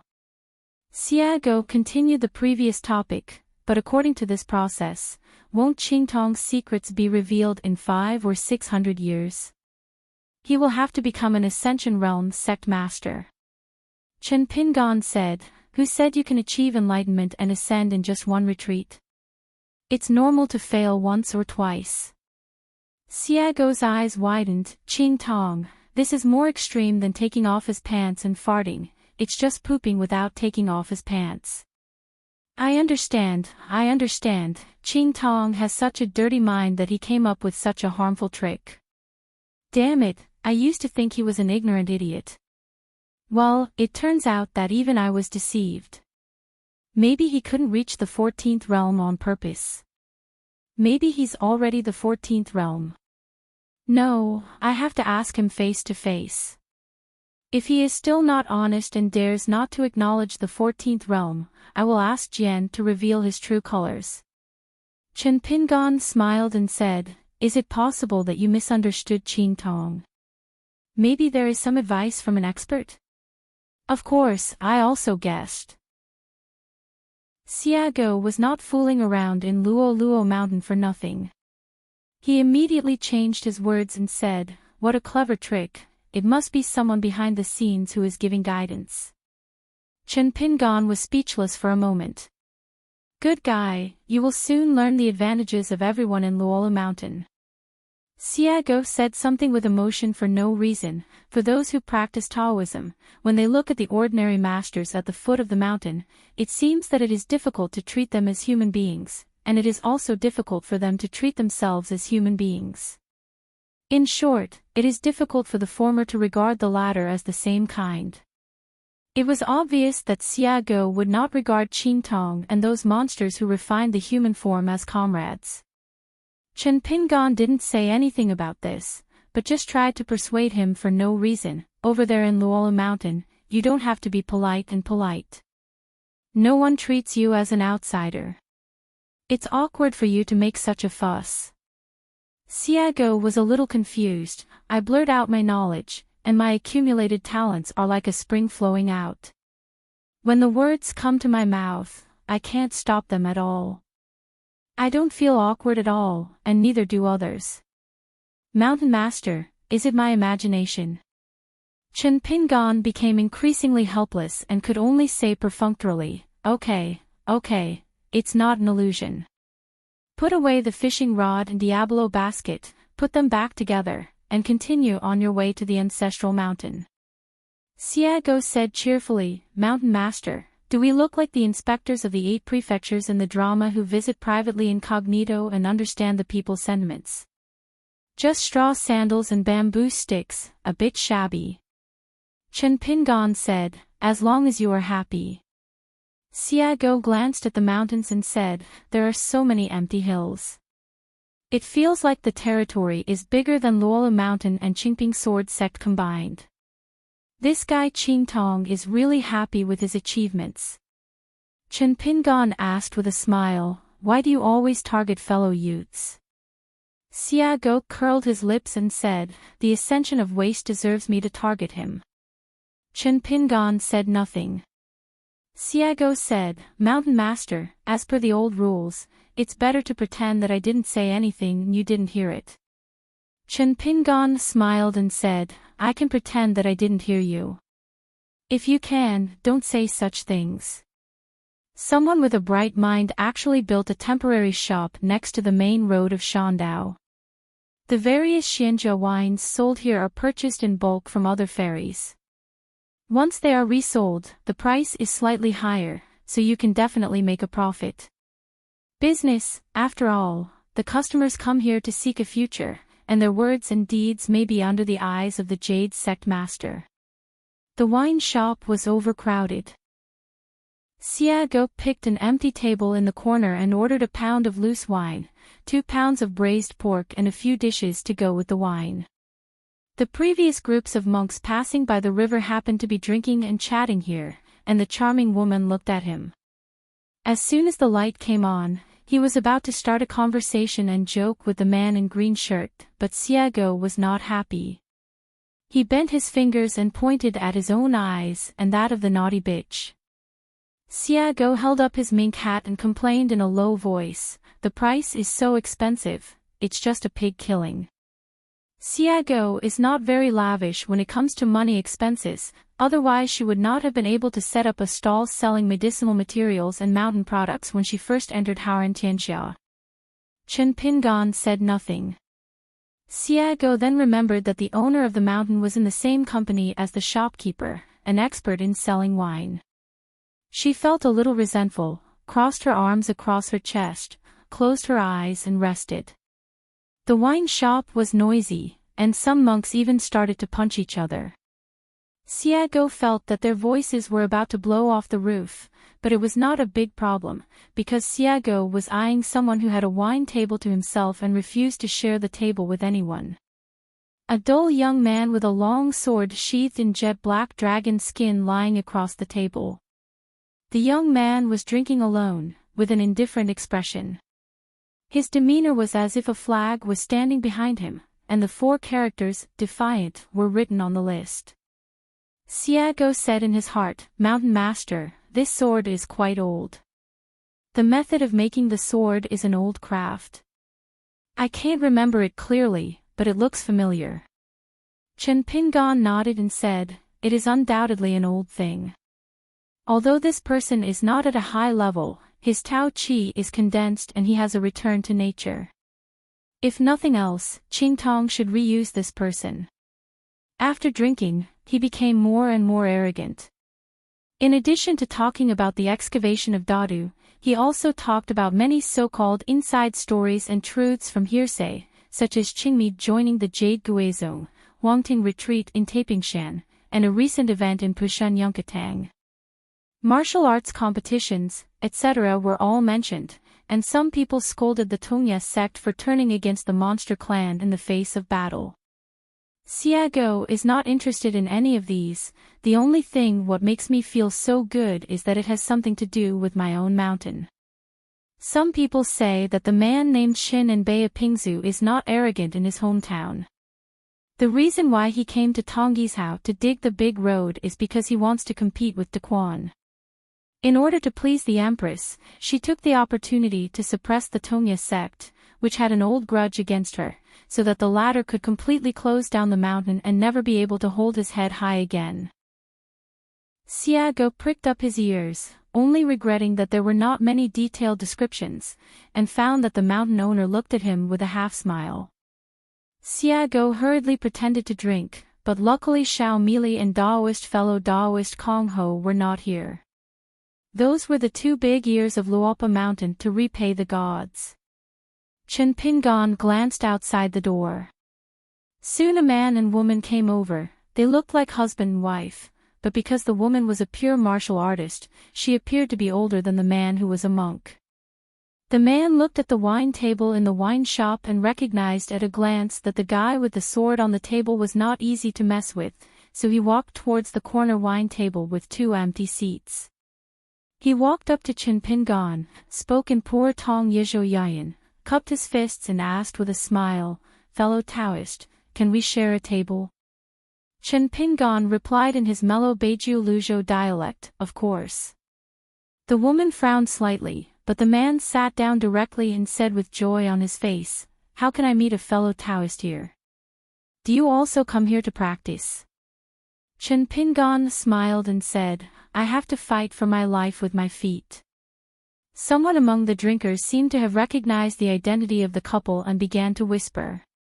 It turned out that there was a foreign female martial artist who was not weak in fists and kicks. She wanted to use the mountaintop realm to fight with the Pushan, who was said to have reached the level of the ultimate realm. Huang Yiyun asked about the boxing.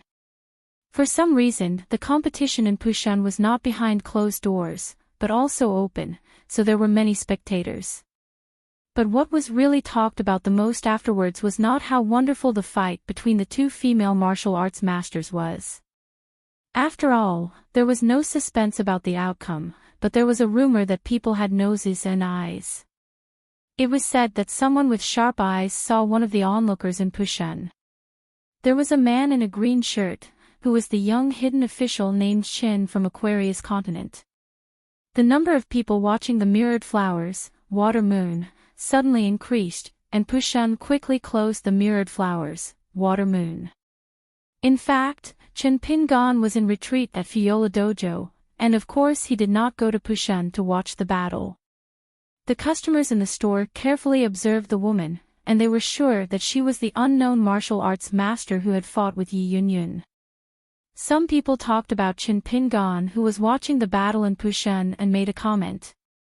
If we were face to face, I might still respect him a little. But since we are in a mirror, I have to say that he is not interested. Hearing these kind words, Xiago grimaced. This guy must be a talented person. There was a mature and prudent demon monk in the store. He couldn't help it. He slapped the table and said in a deep voice, "Stop making noise. There are all these people who are just good at talking and don't know whether to live or die. What's the situation in the world now? I'm really not afraid." After being listened to by someone who is interested, he complained to the academy to ask for credit. That Chen surnamed, if he only has Luo Luo Shan, that's it. Now the next sect is in Tonggishao. Who knows if there is a Qingping sword sect here now? An eyeliner. I said I wasn't, do you dare to believe it? I said I was, do you dare not believe it? As soon as these words came out, the noisy wine shop suddenly became silent. Qing Tong's previous worry that he was not happy for Chen Pingan to reveal his identity and show off during his visit to the mountains was somewhat justified. The shadow of the famous tree, the last hidden official of the Sword Qi Great Wall, really wants to come to the boundary of Wudong Mountain. No matter what the superficial reason for visiting the mountain is, I am afraid that all the local demon monks in Tongya continent will be scattered, without a place to live, and is a huge fortune comparable to wealth and life. If Chen Pingan really has murderous intentions, wouldn't there be military exploits waiting to be picked up everywhere in the Wudong Mountain world? Wudong Mountain has become a hot pot restaurant, and the man named Chen comes and takes away one pot. Chen Pingan couldn't help but glance at the old man. The latter noticed his gaze and nodded in greeting. In the whole room, the man in green shirt was the only one who was careless. He didn't talk much and just drank. He looked young, but he was still relatively young. Steady. Xiago said from his heart, "Mountain Master, the old man praises you in his heart. No wonder people say that our mountain master's relationship with the elders has always been very good." Chen Pingan said angrily, "Then you can make a toast for me and say thank you." Chen Pingan laughed with the couple from his heart and said, "I have seen the two of you competing in the ring at Tuli Mountain before. I never thought that you would become a Taoist couple. I am very happy to congratulate you." When Chen Pingan visited Luzhou in Beiju for the first time, Wang Shi, a wild cultivator, and Xiao Niang, a martial artist, had a life-and-death battle. Two of Chen Pingan's friends, Lu Jinglong and Huang Guan, also had a sword-fighting ceremony to sign a life-and-death certificate on the other side of Toli Mountain. In fact, the Dali court had previously thought of recruiting this embroiderer to make up for the 12 earthly branches. But in the end, Zhou Haijing was chosen, which was relatively more suitable. Chen Pingan picked up the wine bowl and said, "Back in the days of Dili Mountain, Wang Xian Master's techniques were numerous and closely connected. He was able to melt dozens of immortal methods into one furnace, which was eye-opening. At least I was watching the battle from a distance, and I felt that I had benefited a lot. Later, when I was traveling, I often thought about it over and over again. Your lady moved like a dragon with her fists, and she was so majestic that she never failed to catch up. She had the style of a master, and I was fascinated by it. I just took this opportunity to meet you and have a drink in a foreign land, and I would like to pay tribute to you too. Huang Shi laughed endlessly, but he didn't take these kind words seriously, but he still filled up the wine and drank a bowl on the spot. The taciturn Xiaonyang just picked up the wine bowl and took a sip of wine. Putting down the wine bowl, Huang Shi burped and asked, "Brother, are you traveling to Wudong Mountain, or are you seeking refuge with the Jade Sect Master?" Chen Pingan said, "Let's take a look at the situation here." Huang Shi nodded and said, "That's right. Recording names on the Golden and Jade genealogy is not just about finding an inn to rest. It's not a trivial matter. You have to be careful." Chen Pingan nodded, "That makes sense." This time it was Huang Shi who picked up the wine bowl and said, "We're in love, let's take one."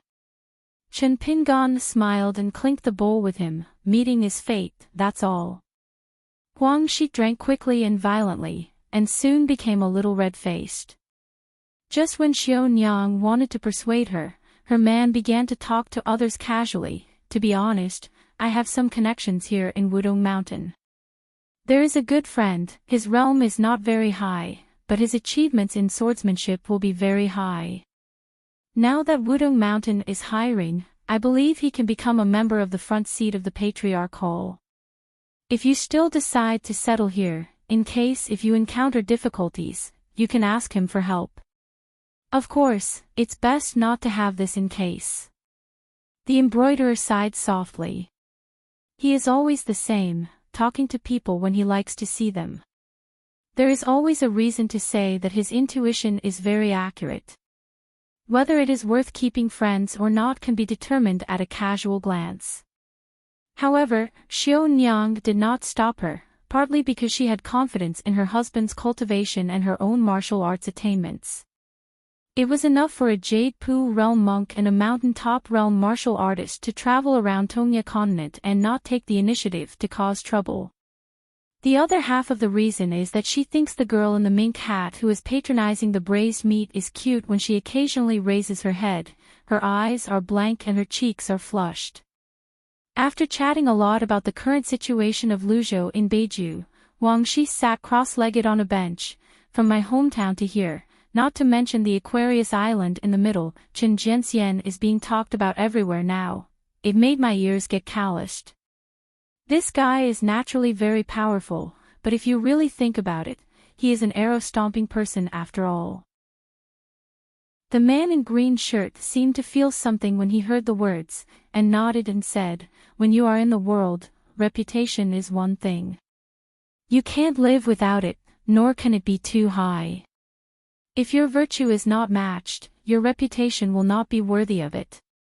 The more false reputations you have, the more you build a snowman and never see the light of day."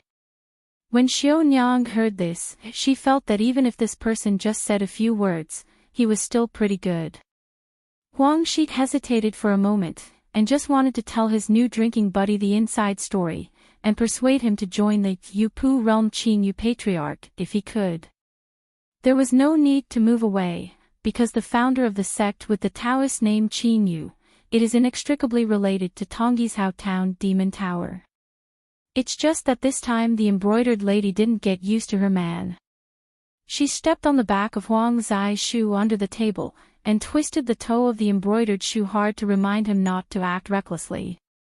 After drinking some wine, I don't know the heights of the world.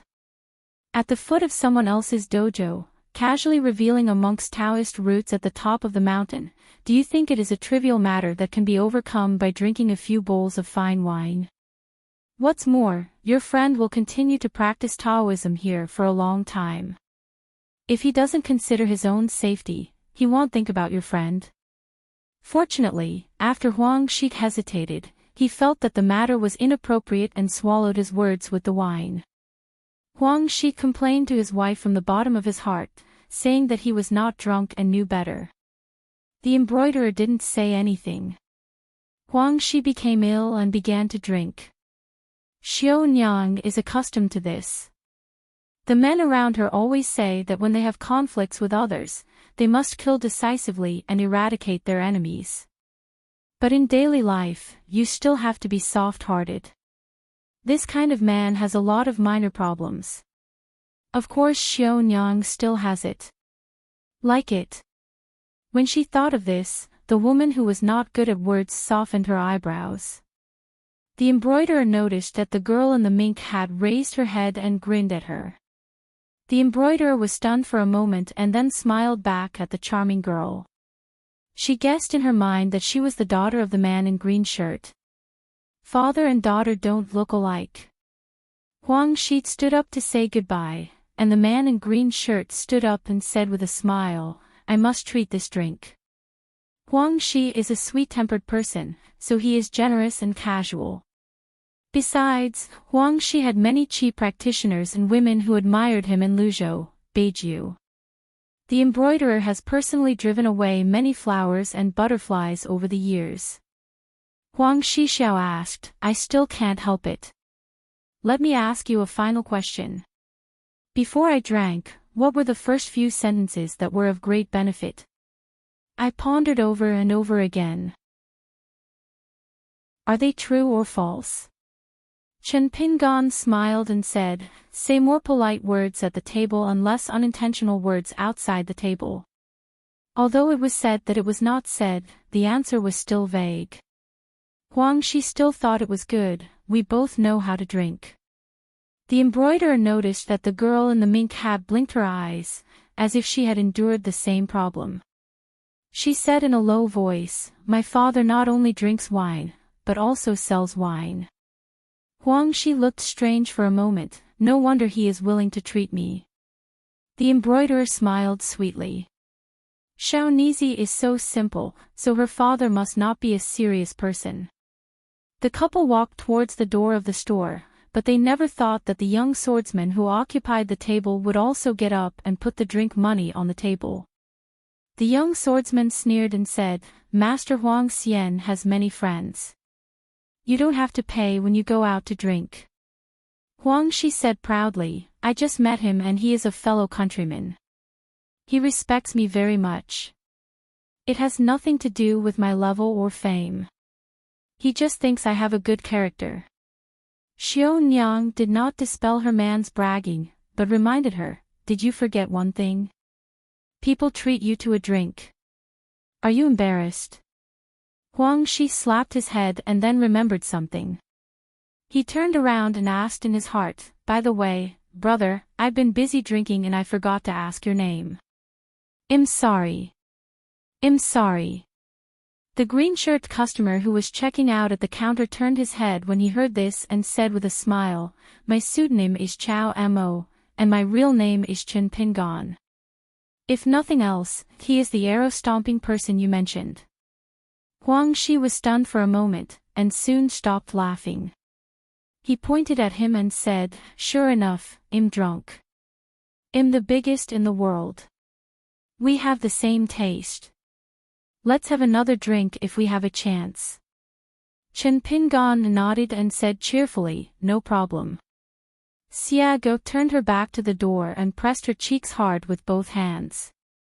She was afraid that she would laugh out loud.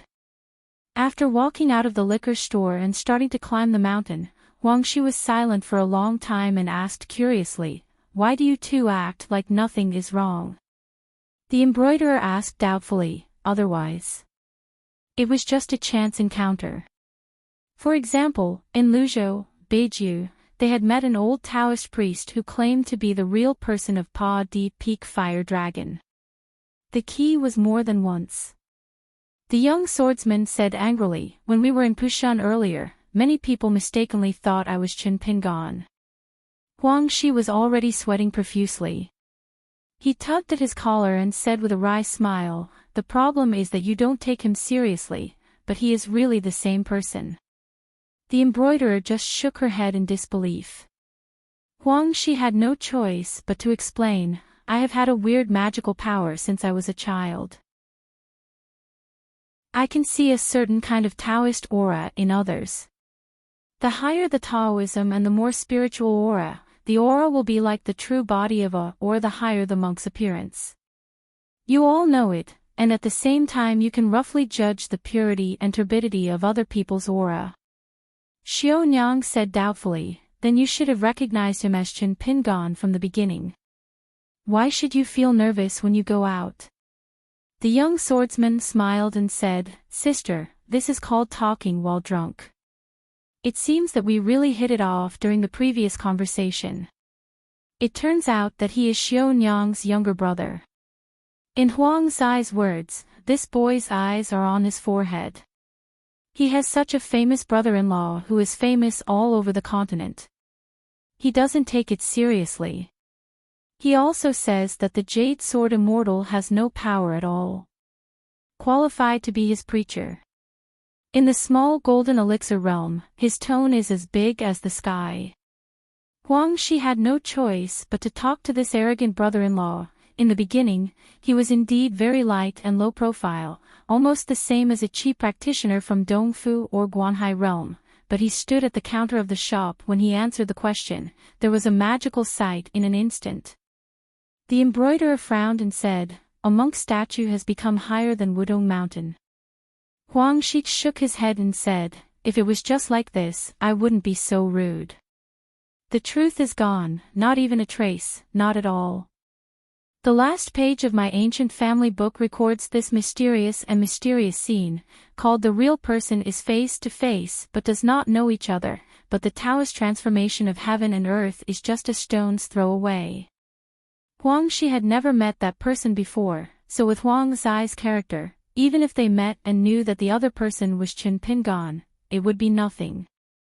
What really made Huang Shi nervous was the Taoism of the other person. Huang Shi sat down on the steps. The young swordsman turned around and walked down the mountain without saying a word. The embroiderer asked worriedly, what to do?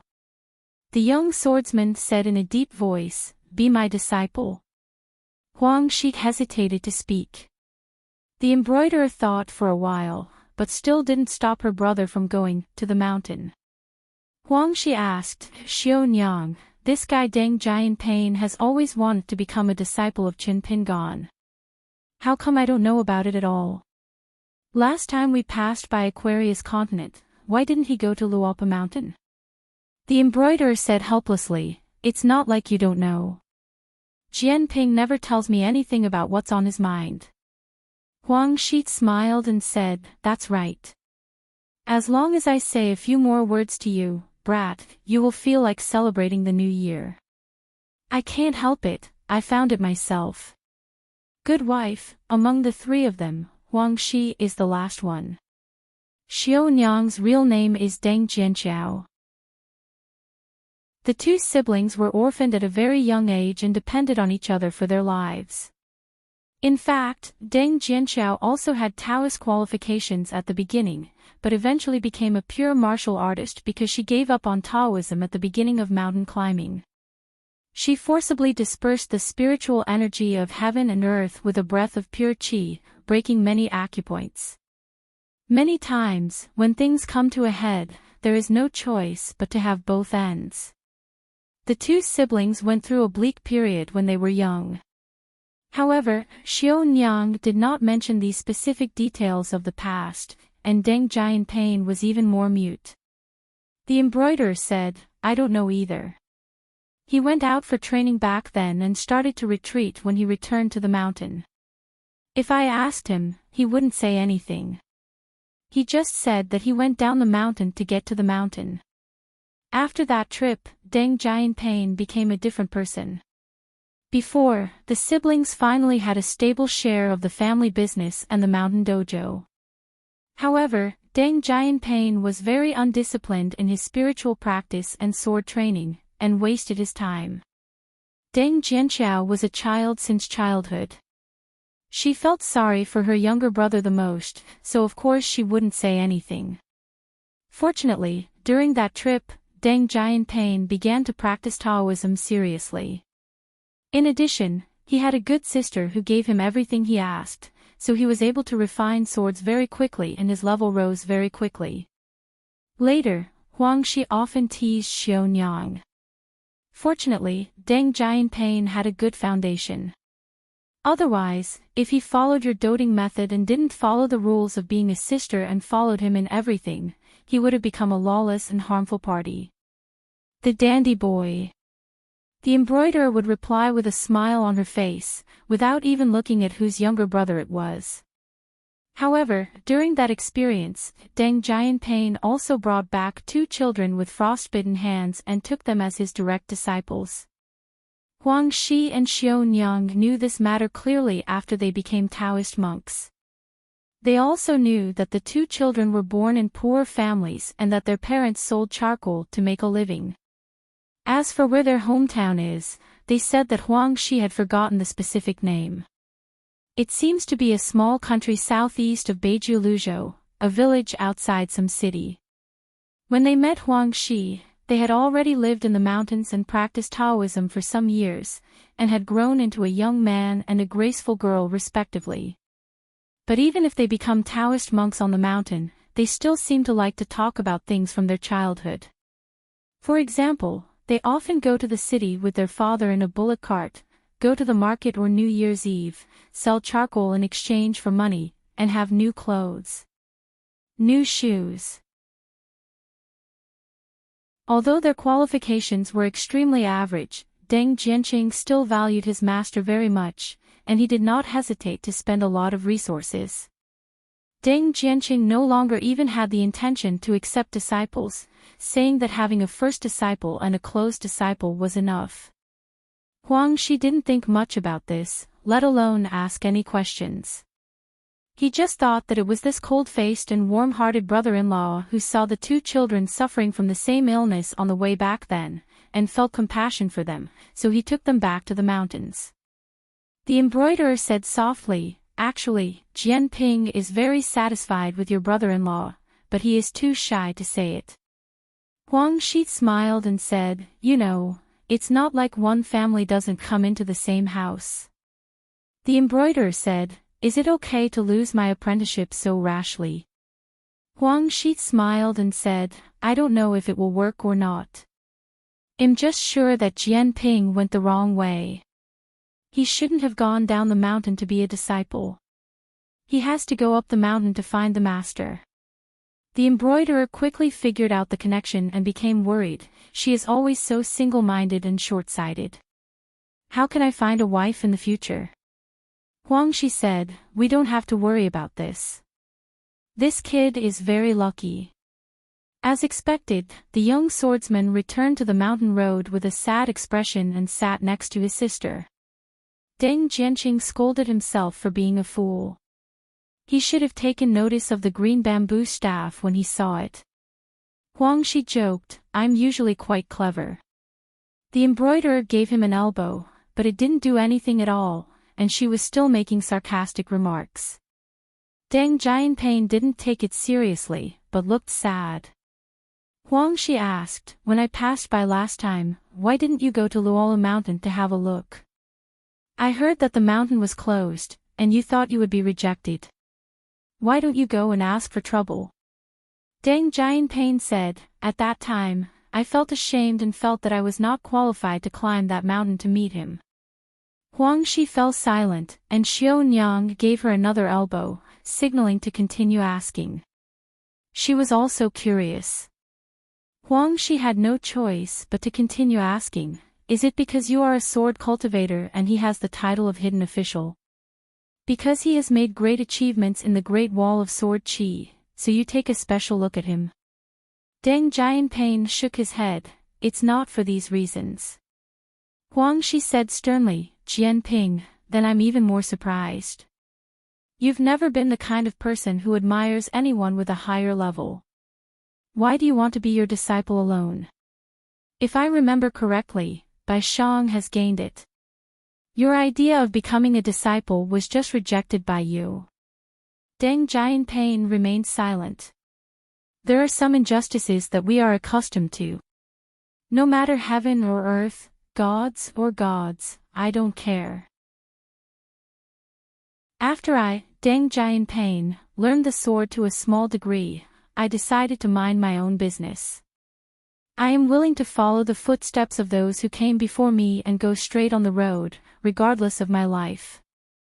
Huang Shi asked, since you refused to go to Luopa Mountain in Aquarius Continent, why did you change your mind temporarily after meeting him today?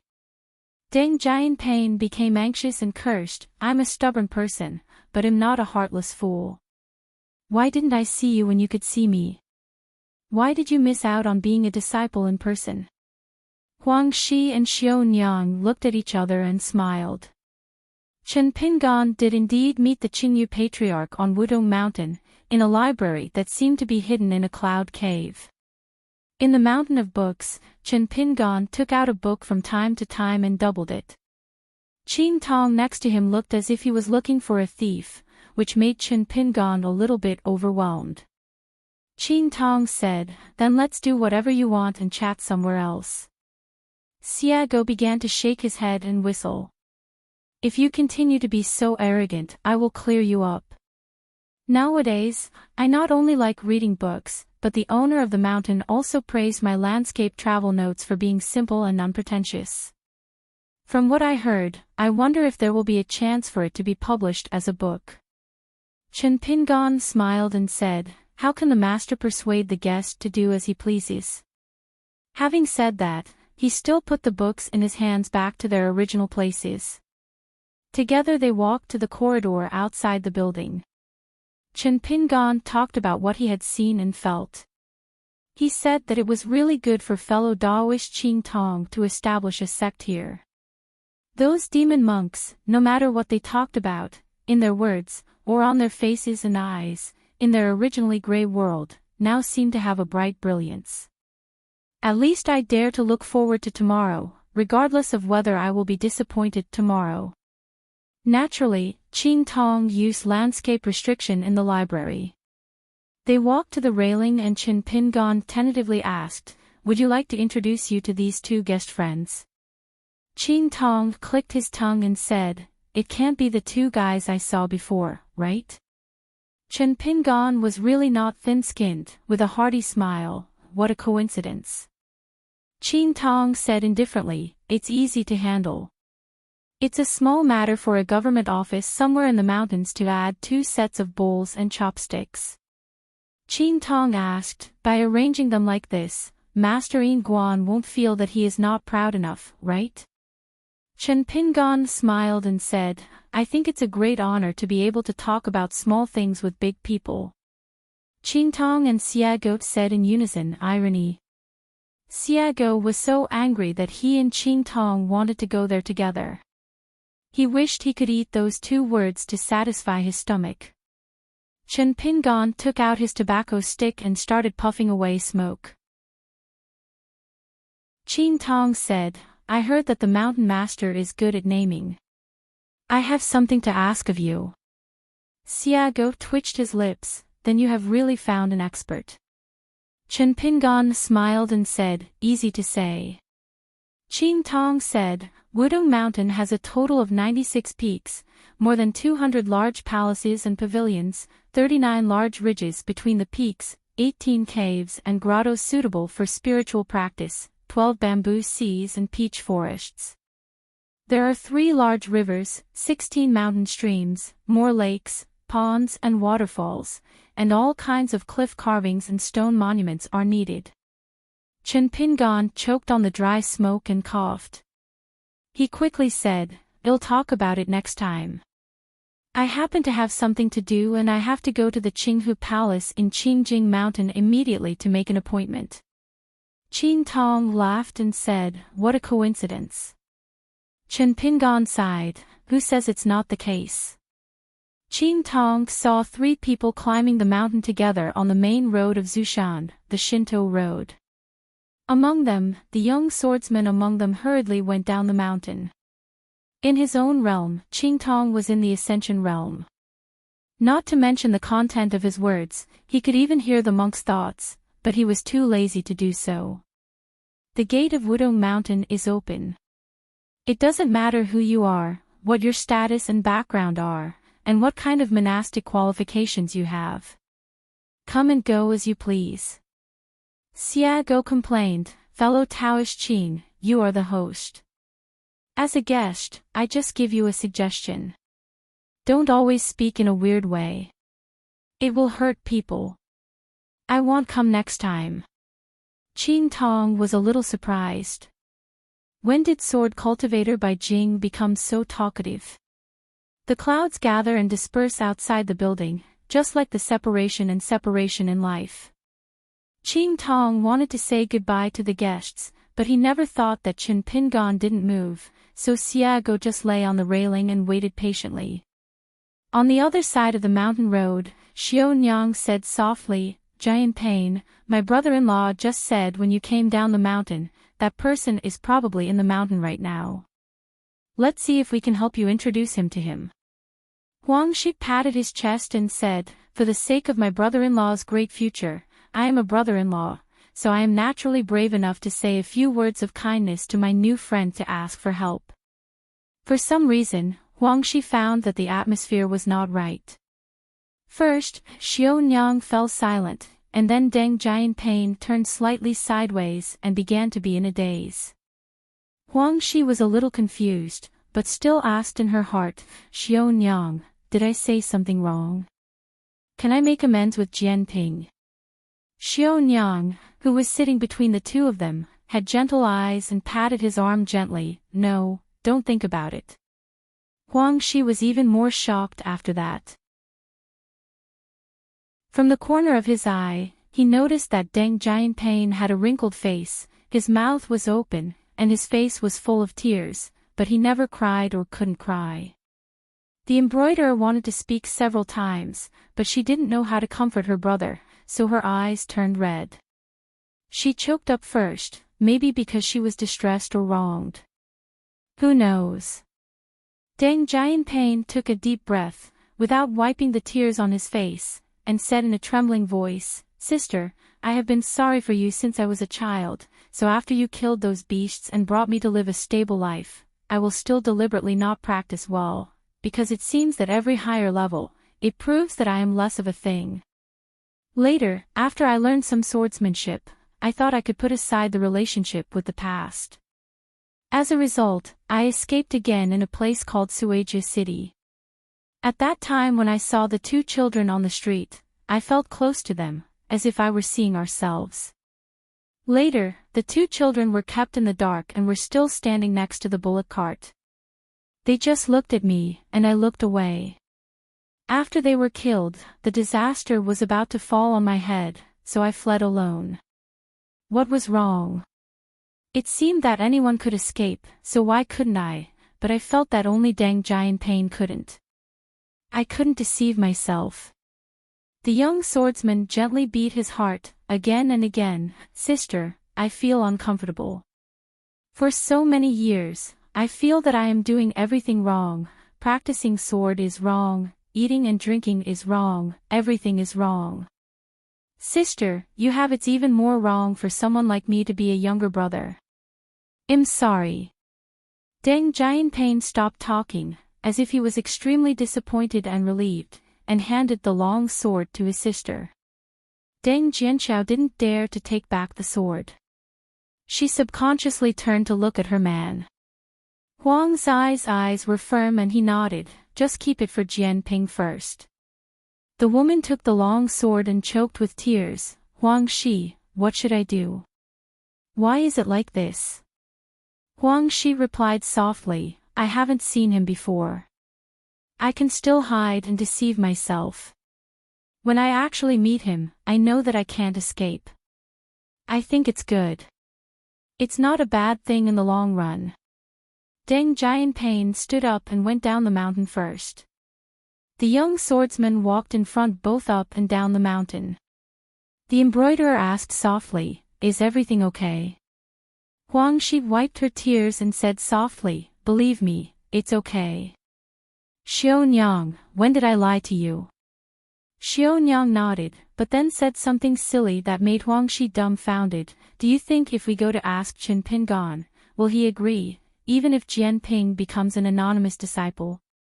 Huang Shi was depressed and distressed, so he could only say, becoming a master or a disciple on the mountain involves the Dharma lineage. How can it be child's play? The embroiderer glanced at Deng Jianping's desolate back, and instantly felt a mixture of emotions and sadness. She didn't think her life was hard before, but it was only at this moment that Deng Jianchao felt that life was really hard. Huang Shi clenched his hands into fists and placed them gently on his knees. He raised his eyes and looked into the distance. It seemed that when he was young, all the teenagers felt that if the mountain could not come to them, I would be there. If I could go to the mountains, I would be able to accomplish many things. He remembered Agatha for no reason. When people walk on a bridge, the water on the bridge does not flow.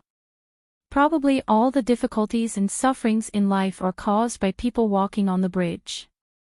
When people cross the bridge is always there, making people dare not look back and look at the way they came. When Deng Jianping reached the foot of the mountain, he seemed to have calmed down and wanted to turn around and call his sister and brother-in-law to go home. The young man forced a smile and was about to say hello, but was stunned for a moment. Further up the mountain road, I saw a man in a green shirt standing with his hands in his sleeves and a gentle smile. The man asked, "The situation has come to an end. Are you no longer a disciple?" Deng Jianping hesitated for a moment and nodded, "I don't want to be a disciple anymore. I just want to thank Chen Jianxian Dao in person for my 2 disciples." Chen Pingan smiled and said, "Then I'd like to thank you too." Deng Jianping was confused. Chen Pingan said, "I may not believe many of the truths I have said, but at least there is one truth in them. Today's Jindan realm swordsman Deng Jianping lets me know that it is right." Deng Jianping asked, "What's the point?" Chen Pingan smiled and said, "You don't lack this truth, you don't need to know." Deng Jianping was a little embarrassed. Sure enough, was it difficult to say a few more words to him? But Chen Pingan quickly added, "What you lack is swordsmanship and realm.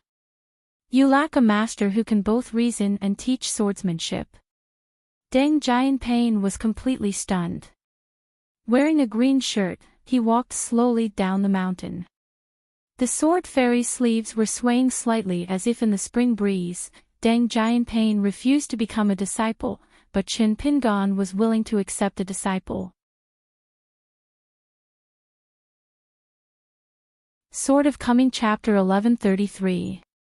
The white clouds are like formations, and the mountains are as deep as the sea. There are no guests here, just a few glasses of wine. Whether the flowers are blooming or the birds are flying, the wind and smoke are clear, and the characters are all in the snow. Chen Pingan came to Huang Shi and Xiaonyang. Behind him, higher up, there was a girl in a mink hat and a handsome monk with an unfamiliar face, wearing a green robe, slowly walking down the Shinto steps. Quickly climbing the mountain and arriving next to Chen Pingan, Deng Jianping was obviously very nervous. Huang Shi found it interesting. When talking to her sister and brother-in-law, "Aren't you pretty young and witty? Now you are a mute, and you are in trouble." Chen Pingan didn't say anything, and Deng Jianping became more and more embarrassed. Huang Shi saw that the atmosphere was awkward and couldn't turn his elbows out, so he joked, "Chen Jianxian is too familiar with the elegant words of Luzhou, our northern capital. I can't hear the slightest trace of Aquarius Island elegant dialect or Old Dolly Mandarin accent." Chen Pingan smiled and said, "Everyone is happy to meet you, no matter where you are. But in the final analysis, I am not as honest as Brother Huang in treating others, so when I was paying the bill, I reciprocated and signed up for my number." The embroiderer hurriedly said, "Chen Jianxian is right. Be careful when you go out. You should speak only a few words to people you meet, and don't give up your whole heart to everyone casually." Deng Jianping nodded, deeply convinced. Huang Zai's face was full of melancholy. "My good wife, you are so unkind, you are burning the bridge across the river. Am I the only one who is a confused outsider? Xiago and Qing Tong came here to get together, and Xiaonyang asked in a low voice, Chen Jianxian, who is this girl? Chen Pingan smiled and said, Master Deng just calls me by my name. Her name is Xiago, and she is our Luola Mountain genealogy monk. Of course, we are definitely not father and daughter. Xiago rubbed his mink hat, grinned and introduced himself, My name is Xiago. Why don't I mention it by name? It's a false name for an external object. You can just call me Guzi from now on. I am the second in command of Luo Luoshan. The worshipper, like the mountain master in Deng Jianpain, is a sword cultivator, but I entered the mountain later. It seems that among the genealogy cultivators, I am a little earlier than your brother. Although Huang Shi was always regarded as a wandering wild cultivator in Luzhou, Beiju, in fact, he had a great background and origins. Otherwise, he would not have suggested that his brother-in-law Deng Jianpain crossed the continent to come to Wudong Mountain to practice Taoism. It was Huang Shi who knew the true identity of the Qingyu patriarch and his relationship with the demon-suppressing tower. Huang Shi said from the bottom of his heart, Huang Shi, a monk from Luzhou, Beiju, and his Taoist companion Deng Jianqiao, have met Senior Qing Tong. Our original intention is for Deng Jianpain to come here to find a seat in the ancestral hole. Qing Tong just nodded in greeting, with a cold and distant expression, and casually made a pun, the temple is small. The vegetarian food is bland, so it may not be delicious. Don't look at Qing Tong's lack of momentum on Xiaomo and Bai Jing's side. After all, he is a time-honored person with 10,000 years of experience in the Ascension realm. Not to mention he is the owner of one of the 9 Xiongzhen towers in the world, and he is even more closely related to Lao Guan. The Lord has been a neighbor for countless years. In the eyes of Qing Tong, how could the Huang Shi and Deng siblings be treated with such condescension? Xiago Dabao said, I worship my master and practice my sword well. If you encounter any problems in building the road, if the mountain master is not around, you can ask me. You can also often go to the sword worship platform on one of the mountains of the Luopa mountain domain, find Gon Tang, just worship Gon Tang. When you get to Luola mountain, you will know his identity. Anyway, the little old man is also a sword cultivator, with a fair level, and his own Taoist power is average, but his ability to preach is not well, patience is a rare advantage in him. Chen Pingan had a small accident. It was rare for Xiago to be so concerned about other people's cultivation. The old deaf boy had to suffer a lot in order to learn some sword skills from her. I remember that when we first arrived at Luopa Mountain, the old deaf boy was still reluctant in every possible way. He was afraid that the young hermit official would ask him to shoulder the burden, which would cause extra social affairs and delay his cultivation. It's good now. I heard that Gon Chongfeng has moved directly to Jiamao on Huaying Peak to teach Taoism. Instead, I started to worry that those Taoist embryos have no way to study and are not brave enough to break through the cultivation realm. Just because Deng Jianpain's visit to the mountains to learn Taoism made Xiago think of the earth on Earth thousands of years ago. Almost all the monsters who had opened up their spiritual intelligence and could shape their bodies had a pure and unyielding Taoist spirit. Heart, you want to learn from the masters of those who have attained the Tao. Many monsters have just heard the name of a certain mountain or a certain Taoist temple and know a general direction. They will make a wish and resolutely go there. The mountains and rivers are far away, and the Tao lies there, so we have to work hard. This journey often takes several years or even decades. The journey is often extremely difficult and dangerous, and finally we have the opportunity to meet the Taoist priest who has been asking him to help solve my doubts. It is not only a hard work that consumes endless physical strength, but also a journey of mind. Even if you are lucky enough not to be expelled and be left on the mountain by the Qi refiner, the matter of cultivating Taoism has only just begun. Most of them will be anonymous for the time being. Whether it can be included in the door wall requires long-term observation. After that, the mountain will be protected for decades, or even it may take 100 years for a Taoist priest to teach you a few words of true secrets. So Xiaoguo's first impression of swordsman Deng Jianping was not bad, and he would choose his master. Choosing a master depends not only on vision, but also on luck. This is a very true skill. We need to know how many demon monks who sincerely followed the Tao in ancient times met a miserable end. They tried their best to fetch water from a bamboo basket and became the Taoist food for some qi refiners with ulterior motives. The embroiderer wiped the corners of her eyes, focused her voice into a thread, and murmured softly, "Fortunately, all the hard work has come to an end. A rather bad beginning has a happy ending." In fact, everything that the woman does besides her brother, her own martial arts training, and all the matters on the mountain top are handled extremely carefully. Only the matters related to Jianping are trivial, and it is easy to get lost and get entangled. It was extremely difficult, as if she had lost her soul, and she had to ask Huang Shi for advice. Huang Shi had no choice but to remind her in her heart, "Xiaonyang, where are you now? I just became a master. Jianping still has a long way to go from now on." He only said that he would go to Luopa Mountain and practice sword practice with Qin Pingan, no more than practicing at home. There are many things that need to be paid attention to, such as how to get along with those fellow disciples who are already well established and famous. Can they be harmonious? Will they be excluded? Can Jianping adapt to it?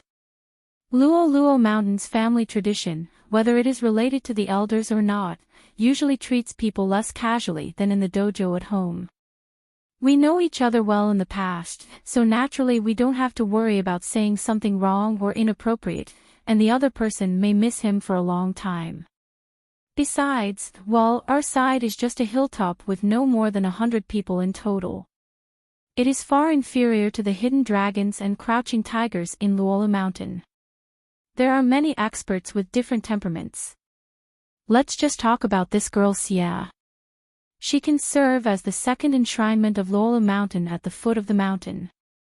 In the store, can we imagine her true identity? Things like this will all be considered and figured out by Jianping in the future. He needs to be able to accommodate others and adapt to the environment entirely on his own. The embroiderer felt sorry for herself and said, "It's still my fault. I didn't teach enough principles in the past. It's also my fault that you, the brother-in-law, are not close to my brother-in-law, so you can't have a few drinks throughout the year." Huang's eyes head grew red when he heard this. "The number of times I have gone to drink with him has never been less, and I still have to face him. There was only one time when both parties drank well, but Deng Jianping was so drunk that he sat on the ground, and the brother-in-law had to squat on the ground to drink with him. The brat was so drunk that he still kept his momentum and said, 'I dare to let you down. Sister, just chop me to death. Even if you can't chop me to death, I will die on the top of your mountain.'" It was the scene of a vigil during the Chinese New Year. Huang Shi ended up carrying his brother-in-law on his back, and even had nectar from heaven spat on his head. When his brother-in-law got this job, Huang Shi himself felt that he was sincere. The embroiderer whispered, "Husband, it's hard for you." Huang Shi smiled and said, "Xiaonyang, if you want to make up for the past, you don't have enough, just ask me to get it. If you feel you owe me, you can pay me back in the next life. I will be an uncle then. I will let you rub ink on your sleeves every day to add fragrance, and I will also serve you tea and water to help wash your feet. I feel happy just thinking about it." The embroiderer elbowed her again, and then started to worry again, but Jianping went on a long trip alone, with no one around to take care of him. Will he be wronged when he gets to Luopa Mountain? If a cultivator wants to gain something, he should go through a lot of hardships. Don't be anxious. In short, let's take it one step at a time. You have to believe in my vision of good and bad people, and you can also believe in Jianping's Taoism. Heart of. Huang Shi then gave an attributive sentence. What's more, when Jianping went to that Luopa mountain, what he really wanted to learn was not just Chen Pingan's swordsmanship. Xiago seemed to be afraid that the mountain master would regret it, so he said tentatively, Sister Deng Jianchao and brother-in-law Huang Shi are both very good people, especially this one named Xiaonyang, who is naive. I believe that the character of this child Jianping is not that different. Where to go? The owner of the mountain picked it up and missed it. Is this called buying a pig to watch a pen? Which pot does Qingtong not mention? Yin Guan is able to recruit disciples here. Doesn't Wudong Mountain have some credit for naming it as a courtesy? Xiago grinned and muttered, it's bad luck. I'll never come here again. Qingtong felt relieved. From now on, it would be best if you, the Taoist couple, are not invited to come. Chen Pingan changed the subject and said with a smile, Comrade Lao Qing, please make some space for us to sit down and chat for a few words. Then let Deng Jianping perform a simple apprenticeship ceremony and stop disturbing fellow Taoist Qingxiu. Qingtong opened all the restrictions on the landscape and found a quiet place in the private dojo. In the room, the host Qingtong and the host Chen Pingan sat on the same seat. Xiago sat cross-legged on the chair, opposite Deng Jianping and three others. Chen Pingan was sitting upright, and he only had to drink a bowl of apprenticeship tea from Deng Jianping to be registered as master and apprentice. After that, you still need to change to the Jisa Peak Ancestral Master Hall and go through the process of recording your name on the Golden and Jade genealogy. Chen Pingan looked soft and said slowly, Jianping, when we become masters later, we will have the status of masters and disciples on the mountain. As a preacher, my requirements for you do not say what realm you must reach in the future, so you don't have to feel pressure in this regard. I only have one thing to say. You must remember that after you follow me into the mountains to practice, you must sincerely follow the Tao and work hard to practice swordsmanship. In addition, if you feel that you are not good at dealing with people, you can live in seclusion in the mountains and concentrate on practicing swordsmanship. Occasionally leave the dojo and go out to relax, whether it is at the top of Zhufeng Mountain or in Huaiwang County. No matter who you meet on the road, no matter who the person is or what their identity is, just have a rough etiquette. As for your fellow brothers and sisters, there is no need to rush to meet them, and when they meet, there is no need to deliberately ponder their thoughts, treat people and things, just be yourself. Huang Shi glanced at Xiaonyang, as if to say, look, Chen Jianxian has already thought of what you are worried about. Xiaonyang, who had been subconsciously clutching her dress, felt as if she had taken a reassurance. She just felt like she was in a dream. Jianping was relieved of her knot and recognized her master. Xiago immediately helped. These are not polite words, they are the sincerity of our mountain master.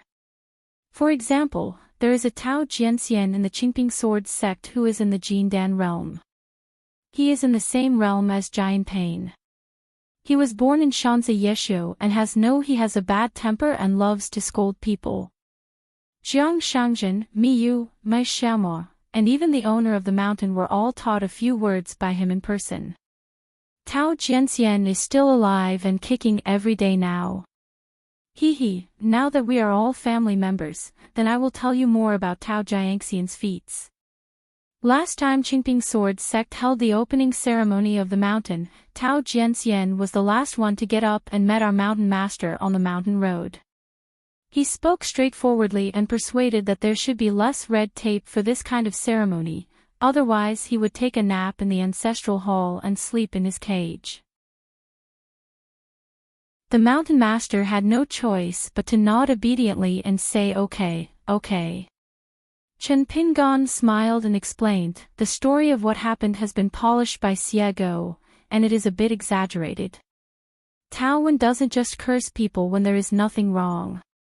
Most of them happen for a reason. The embroiderer was stunned when she heard that. That Jindan realm sword cultivator couldn't be so bold, right? How cruel must he be to be so generous? How many lives do you have to dare to curse like this? Huang Shi laughed from the bottom of her heart and said, Xiao Nyang, I can see that Xietzishi has a good impression of you. Maybe this is called eye compatibility.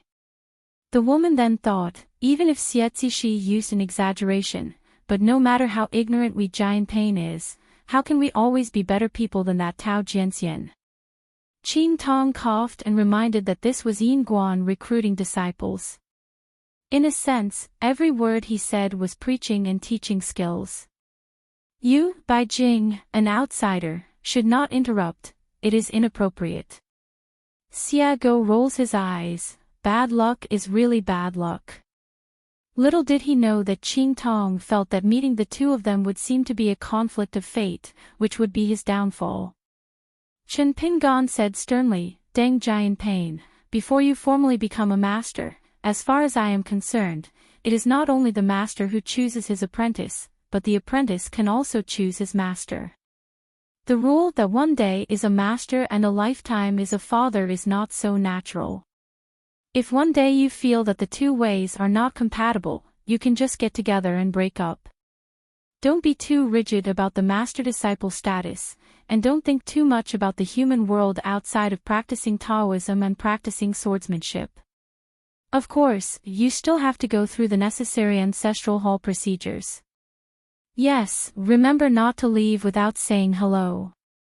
In fact, both the master and the apprentice were of the same age, but no one here thought that Chen Pingan was putting on airs, and Deng Jianpain was always holding his breath and listening with an open mind. Until this moment, Deng Jianpain's mind was still full of confusion. Hearing these words, he suddenly became frightened and said in a trembling voice, Unless Chen Jianxian and Luo Luoshan insist on driving me away, I will never leave the genealogy and retreat. Yi said, Even if you drive me away, I will still take my bedding and stay at the foot of the mountain, waiting for Chen Jianxian to change his mind. Chen Pingan smiled and said nothing.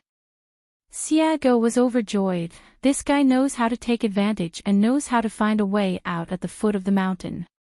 The gatekeeper of our Luola mountain is Taoist priest Xian Wei. Qing Tong felt sorry for this young swordsman. Until now, he still looked at Chen Jianxian with a sense of distance. Chen Pingan said, Before I hand you the apprenticeship tea, Jianping, please go and wait outside the door. I have something to say to your sister and brother-in-law. Deng Jianpain quickly stood up, walked to the door, closed the door gently, and stood in the corridor as if facing the wall, pursed his lips. After a long time, he came back to his senses and wiped the sweat from his forehead.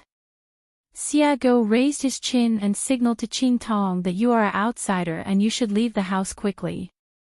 Qing Tong, a landowner, had no choice but to stand up and make room for a group of outsiders. Chen Pingan smiled and said, It doesn't matter. Friends Qing Tong don't need to avoid suspicion. You are a registered worshipper of Qingping Sword Sect. At this moment, everyone in the house counts as one of your own. As expected, Qing Tong sat down again and shook his sleeves coolly. Xiago stared at this guy. Xiaomi Li said, The martial arts master in the book who has an internal strength of 1 or 2 Jozi, has excellent martial arts, and I heard that he can kill people with his eyes.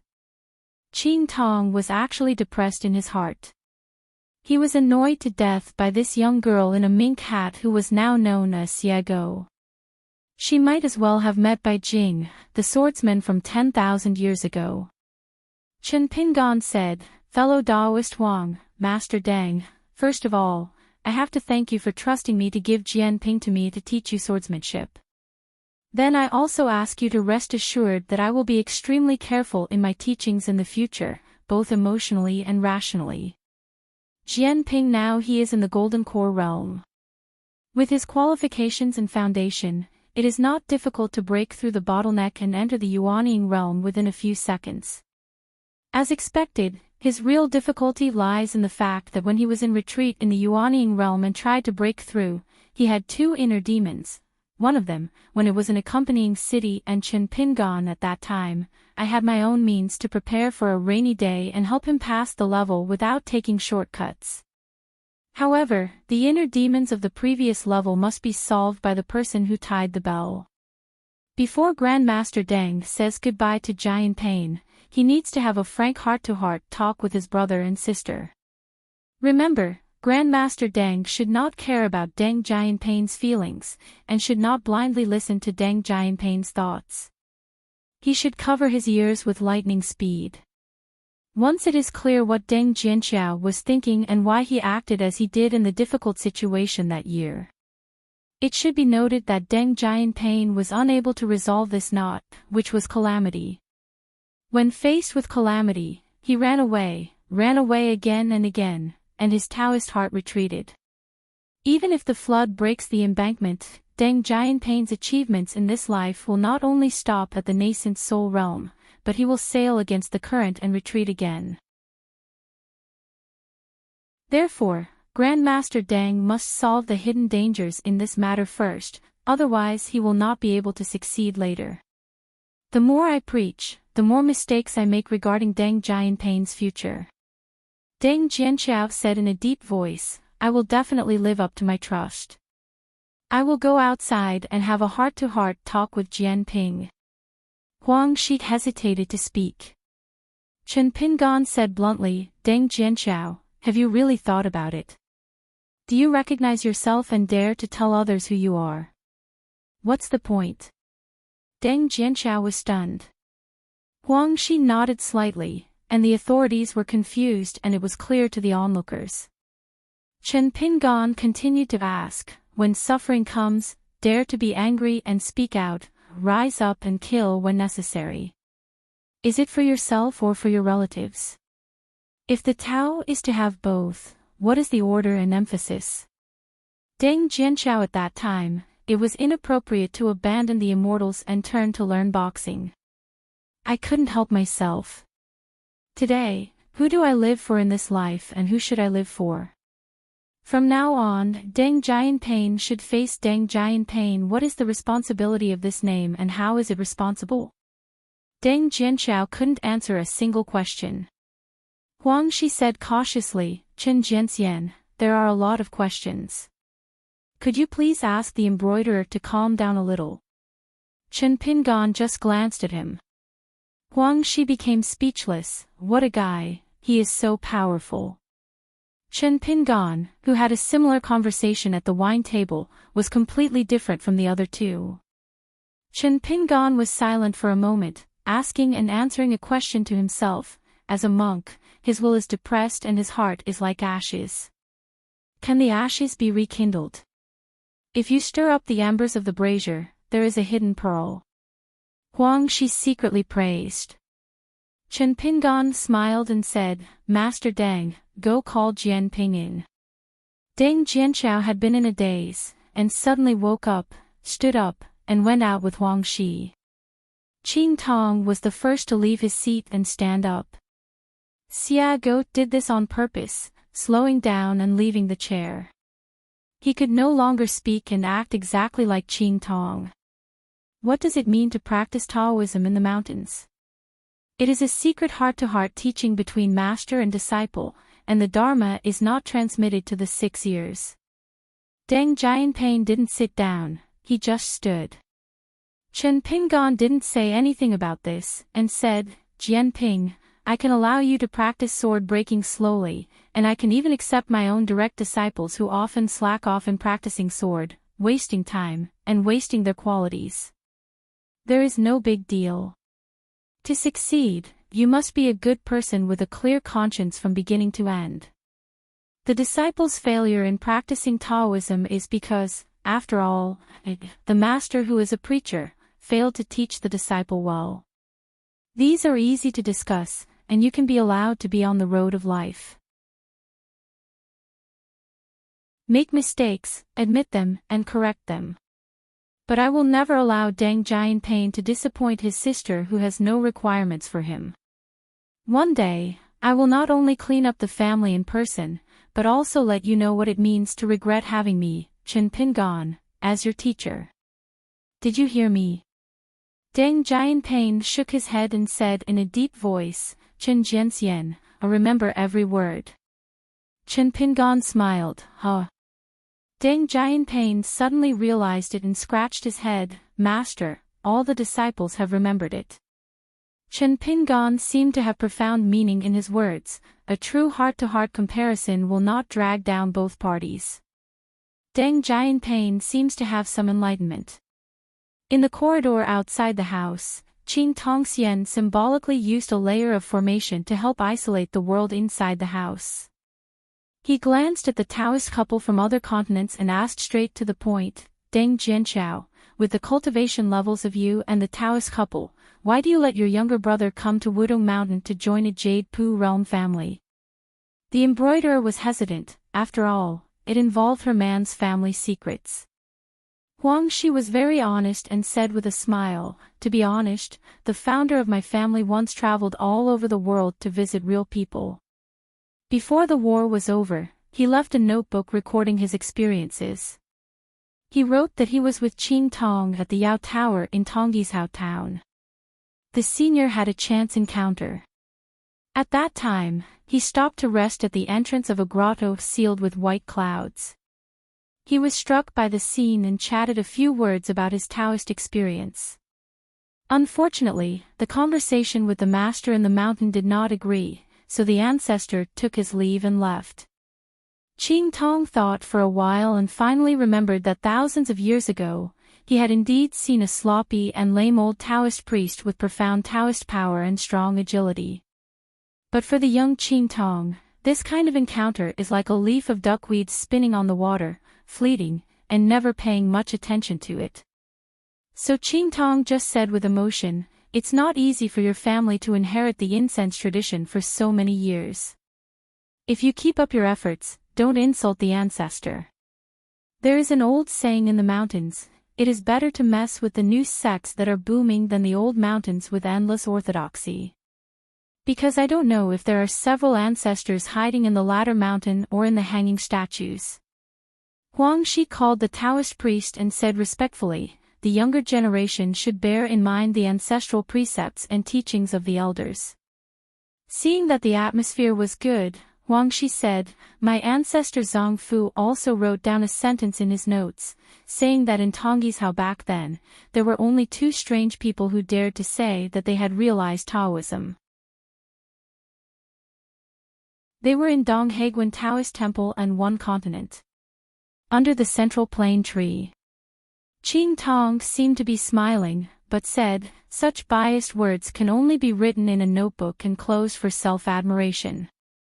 As for the children and future generations who are qualified to read this notebook, too much words will inevitably lead to mistakes, so don't spread it outside.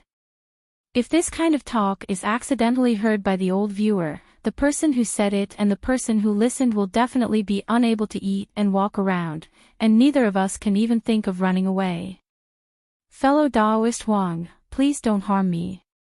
Qing Tong added another sentence, it's a big honor for Mr. Huang Daoyu to be able to ask Mr. Ying Guan to pay for a drink. Huang Shi smiled heartily and said, that's because Chen Jianxian is approachable and has nothing to do with my reputation. This trip to Wudong Mountain was not in vain. I also got an extra, Taoist friend from Senior Qing Tong. Isn't it the same treatment as my ancestor? When I went back to the family ancestral hall to offer incense to the hanging portrait, I had to say said. Qing Tong exclaimed, why don't fellow Taoist Huang go to Luopa Mountain to be a guest? Huang Shi wondered, why? Xiago chuckled and said, he has sharp edges and corners and speaks straightforwardly. Huang Shi asked, am I really capable? Isn't Luopa Mountain closed and still accepting guests? Xiago said, whether we can seal the mountain, whether we can accept guests, is not a matter of our mountain master's word. Huang Shi exclaimed, with one heart and one mind, Chen Jianxian is very prestigious. It's not that Huang Shi deliberately said something nice, but Huang Shi knows very well that people in a big family or sect have complicated hearts, with their own misunderstandings and grievances growing like overgrown weeds. On the other side of the room, Chen Pingan said, "Everyone can come in." Xiago quickly made up for it. Luoluo Mountain is not a one-word palace. After entering the room, Chen Pingan sat down and took the apprenticeship tea from Deng Jianping. Deng Jianping refused to listen and insisted on kneeling and kowtow. After Chen Pingan drank the tea, he became the master and apprentice. Xiago was counting his fingers, silently counting how many disciples the mountain master had now. Deng Jianqiao raised the back of his hand to wipe away his tears. The woman had never been so happy. Chen Pingan put down his teacup and said with a smile, "Deng Jianping will return to Aquarius continent with me." "Grandmaster Deng, what do you think, fellow Daoist Huang? Are we going to Luopa Mountain to sit together?" Deng Jianqiao frowned and said, "Chen Jianxian, don't call me Grandmaster Deng. Just call me Xiao Nyang." She almost forgot that Chen Pingan was a genuine kung fu martial artist. Not long ago, they had a fist fight with Pushan Huangyun, and they had become quite attached to each other in private. Yi Yunyun bluntly said that she was able to stay at the level of kung fu, thanks to Chen Pingan's boxing lesson. Yi Yunyun was teaching boxing rather than asking about boxing, and Deng Jianqiao knew the importance of it. Huang Shi said, "We originally planned to send Jianping to Wudong Mountain, and then continue downstream to Latangjiezhu, all the way to Kashandu on the seaside, and then take a cross-continental ferry to Nampaswazu to meet a few current friends with whom we have family connections." Dojo. Chen Pingan nodded, "Then you can follow the planned itinerary. Anyway, Luoluo Mountain is not long, and we are waiting for you two to visit us at any time." Of course Xiao Nyang wanted to accompany Jianping for a longer distance, and it would be best to send her brother to Luoluo Mountain. But for such a big matter, she still listened to Huang Shi. Huang Shi is indeed better at getting along with the immortal masters and sects on the mountain. Chen Pingan said, "Then let me talk to fellow Taoist Qing Tong about some personal matters first. You have to say goodbye for now, but you can also chat for a few more words. In half an hour, we will meet at the foot of the mountain." Huang Shi was fine. Just when Deng Jianping was alone with Chen Pingan in the house, Senior Qing Tong had already told them a place suitable for siblings to talk. It was a small pavilion on the cliff that was best for enjoying the scenery. The pavilion had clouds on its forehead. Pass. After Huang Shi and the others left, Chen Pingan handed over a piece of paper.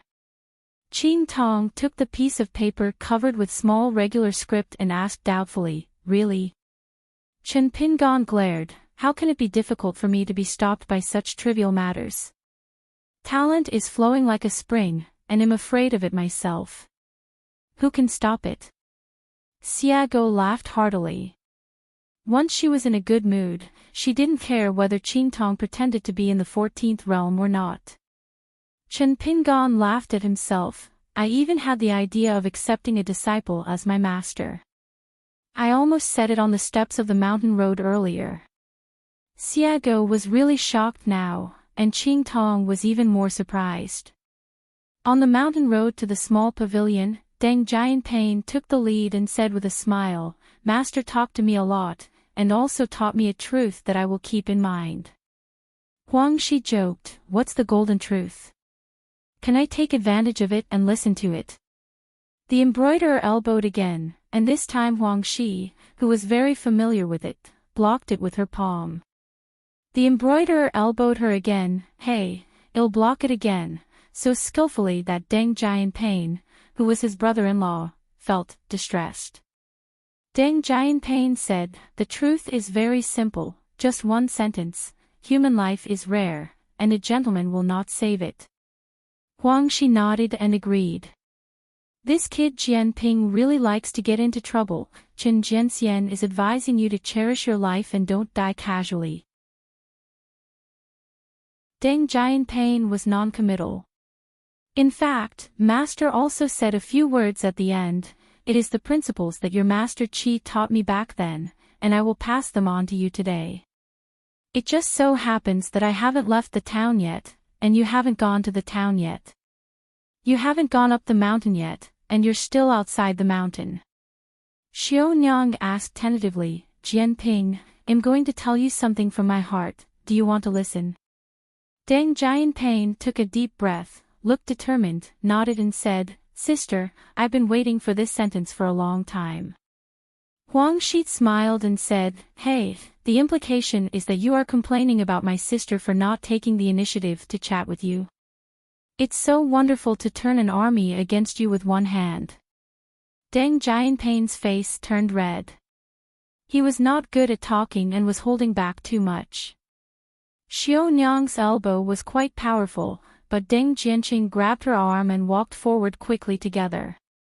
Huang Shi held the back of his head with both hands, slowed down, walked behind his siblings, looked around, saw the wind and earth were beautiful, then looked up at the sky. Wow, what a good weather. He did not enter the pavilion, but squatted on the edge of the cliff from a distance, occasionally glancing at the pavilion secretly from the corner of his eye.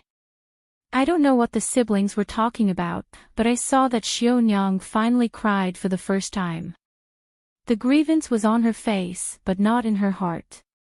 Huang Shi lowered his gaze and saw someone on the other side of the mountain road, wearing a green shirt and long coat, holding a hiking pole.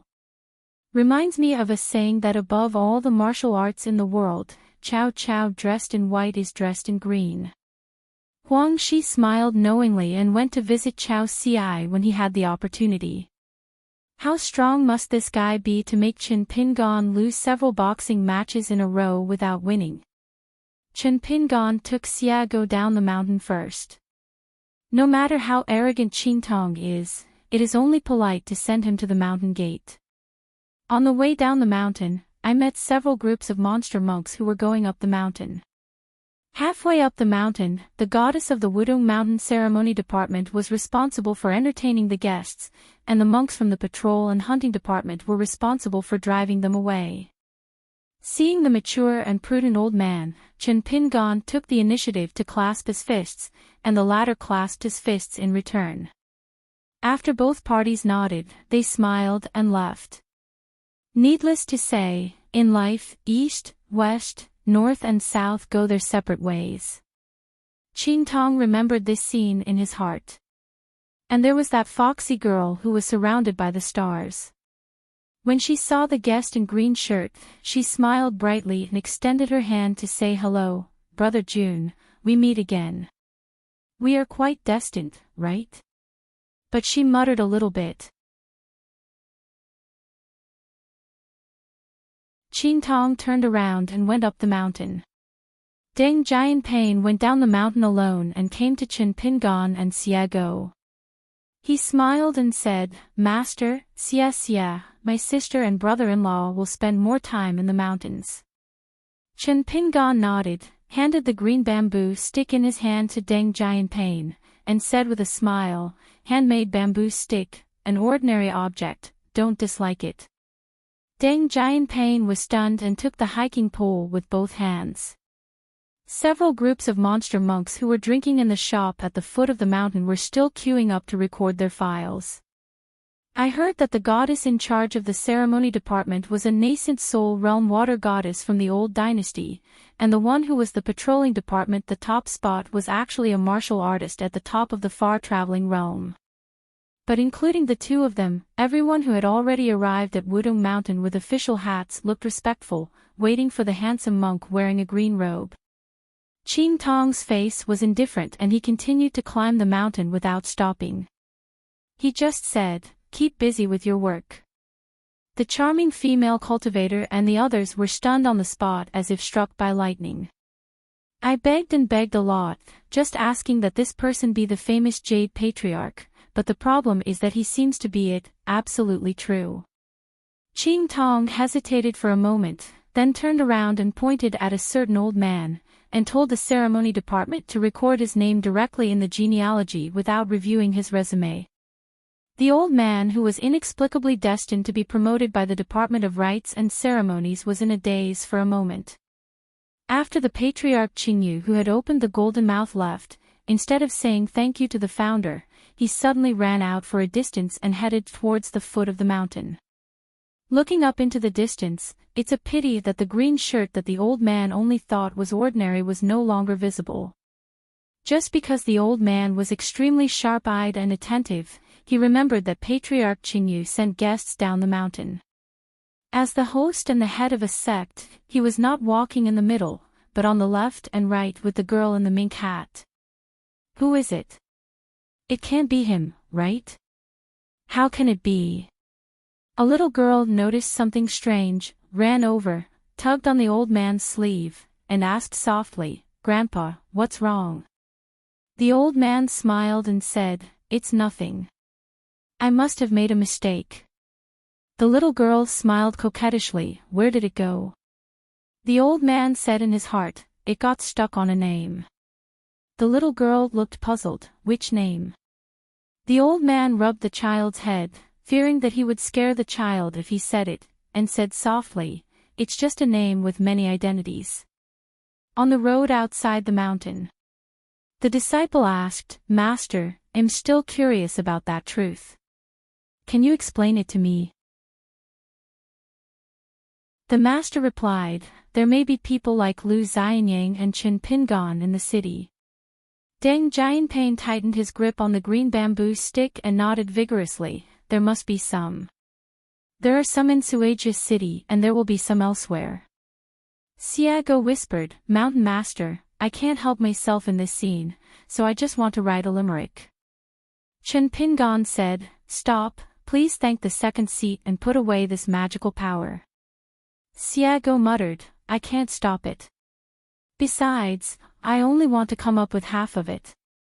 Chen Pingan said helplessly, Okay, whatever you want.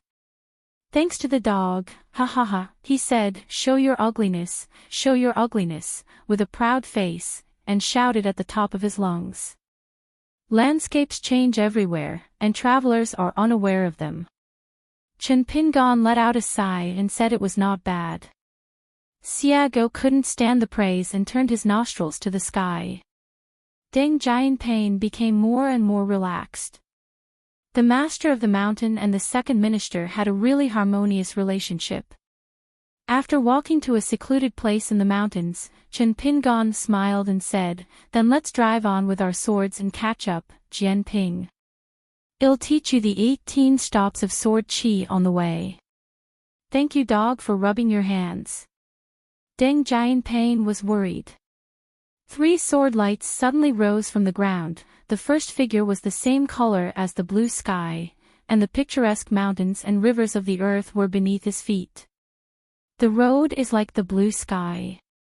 You all ask me my name. I am the landscape master of Qingdu, and I am Chen Pingan, the mighty swordsman."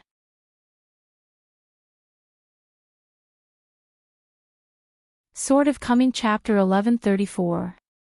At dusk, there were large fire clouds, and there was a river on the earth, winding like a golden snake.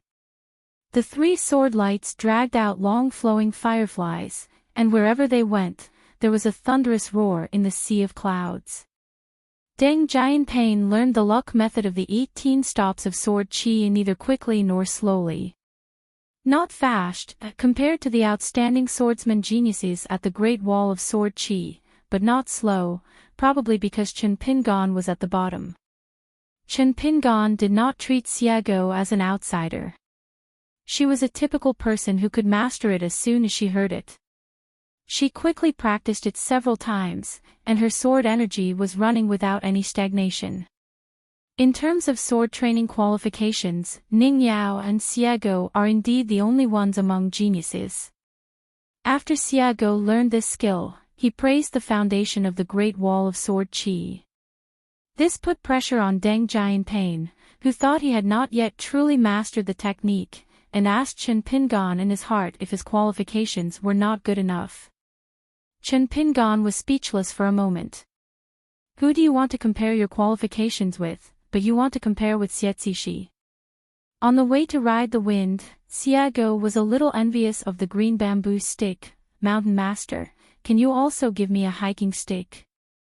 We are all people who write landscape travel notes every day. Chen Pingon declined politely, no need, you are not a nosy person. Xiago did not give up and vowed, I can take more care of him in the future. Chen Pingon said bluntly, is there a possibility that it would be better to ignore the noisy things you encounter? Xiago was a little depressed, humming haha, and extended his fists, making countless holes or straight lines in the sea of clouds. Chen Pingon smiled and said, if you are really greedy, whenever you go out alone and feel that you have taken care of one or two other things, you can ask me for help when you come back to the mountain. However, Chen Pingon didn't think Xiago would be interested in this thing. After all, there are never fewer people, things that I miss today and forget when I wake up tomorrow. Chen Pingon turned to Deng Jianping and said, we will take a short rest at Qingjing Mountain, and then we will continue on our way. We will neither cross the sea with a sword nor take a ferry. I will teach you an ancient secret 3-mountain talisman that can instantly shrunk to the limitless land, travel across continents. Your current realm is the golden elixir, which may be a bit difficult, but with me and Xiago by your side, the problem won't be too big. When you land at Nanyue of Aquarius continent, your soul will be stirred, just right. It can also examine the subtleties of your soul and the yang and yin gods to see if there are any gaps that need to be checked and filled. After teaching the talisman and the know-how, Chen Pingon carefully explained to Deng Jianping the rules and taboos on the use of the 3-mountain talisman. Finally, he told him that the Jianqi Shiba stop and the 3-mountain talisman are both secrets of Luoluo Mountain and should not be disclosed to others easily. Give way. Deng Jianping naturally kept it in mind. It seems that before going to the mountain, I only feel that the mountains are majestic. After entering the mountain, I realize that there are gods on the top of the mountain. Xiago said from the bottom of his heart, the mountain master really missed it. Deng Jianping's qualifications are average, but he is very similar to the ancient Taoist priests. He has a tenacious heart for the Tao and a pure heart for attaining the Tao.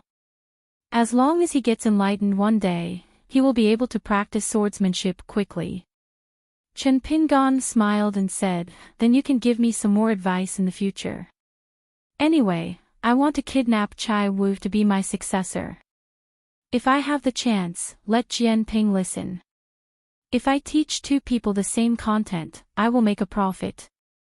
Xiago knew that his mountain master was embarrassed by his direct descendant, and he laughed and said, the mountain master can't teach a genius, and I can't teach someone who is not a genius. They complement each other.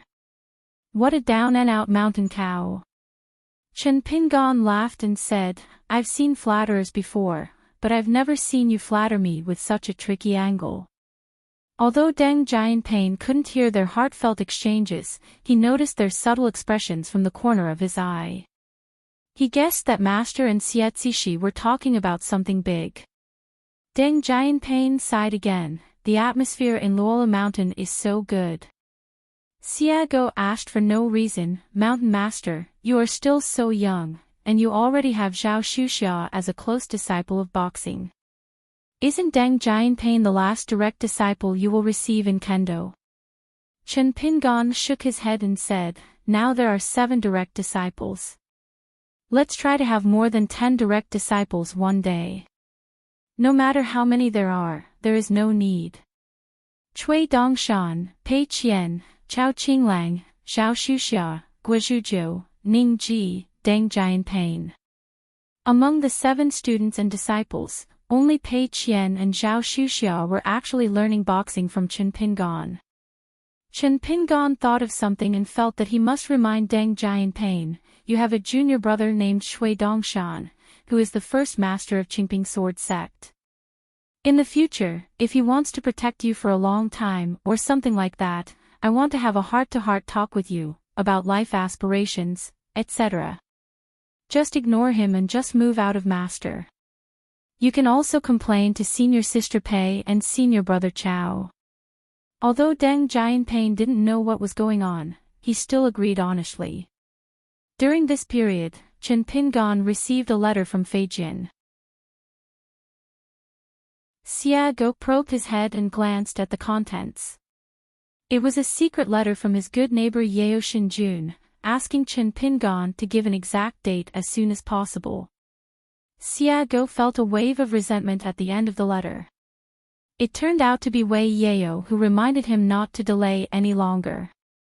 If you really want to be determined, it doesn't matter if you delay. Please tell Shanzhu Qin to tell His Majesty the Emperor clearly, don't let him, Wei Bo, be the unlucky person.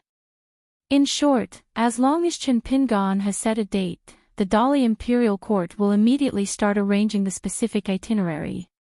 The position of national advisor that has been vacant for many years and the old chair in the imperial study room in the capital will be confirmed. New owner. Chen Pingan silently put the secret letter into his sleeve, and Xia Go asked tentatively. The mountain master didn't reply to the letter on the spot. It's okay to just write a few perfunctory sentences. It's not easy for Wei Yeo to blame. Mr. Zhu has said something fair. Wei Xinyu is like a long-term laborer for our Luopa mountain. The key is that the landlord never pays him any wages. Chen Pingan smiled and said, we can finalize the date as soon as we return to Fiola Dojo. Hehe, we are all the people who travel to the Lord of the Night, so what's the rush? It must be before the 5th day of May, no matter how late it is, it will never be later than this day. Xia Go suddenly realized that it was as if the mountain owner had tried his best to persuade Wei Bo and the Zhongta Confucian Temple to register the night tour god's number, but the result was? Chen Pingan said, you know the Dali Imperial Court has made a request. They hope that I can show some pomp and circumstance and bring a few people who can fight. But now I am hesitant to bring Jianping with them. Xia Go frowned slightly and tilted his head habitually. What does it mean? Chen Pingan couldn't laugh or cry when he saw this expression. In fact, this was the signature move of the kid in green on Luola Mountain. Zhu Lian's evaluation is spot on. The silly son of a landlord's family has a kind of crystal-clear ignorance in his eyes. Chen Pingan explained, what happened in the past is Lao Huangli, and what will happen in the future is the most important thing. Pei Qian, Ning Ji, Chai Wu, and Jianping are the future of Luo Mountain.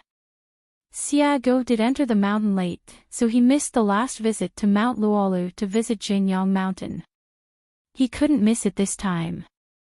Xiaomili often talked about this in the mountains, and was very proud, saying that she was going to the top of such and such a mountain.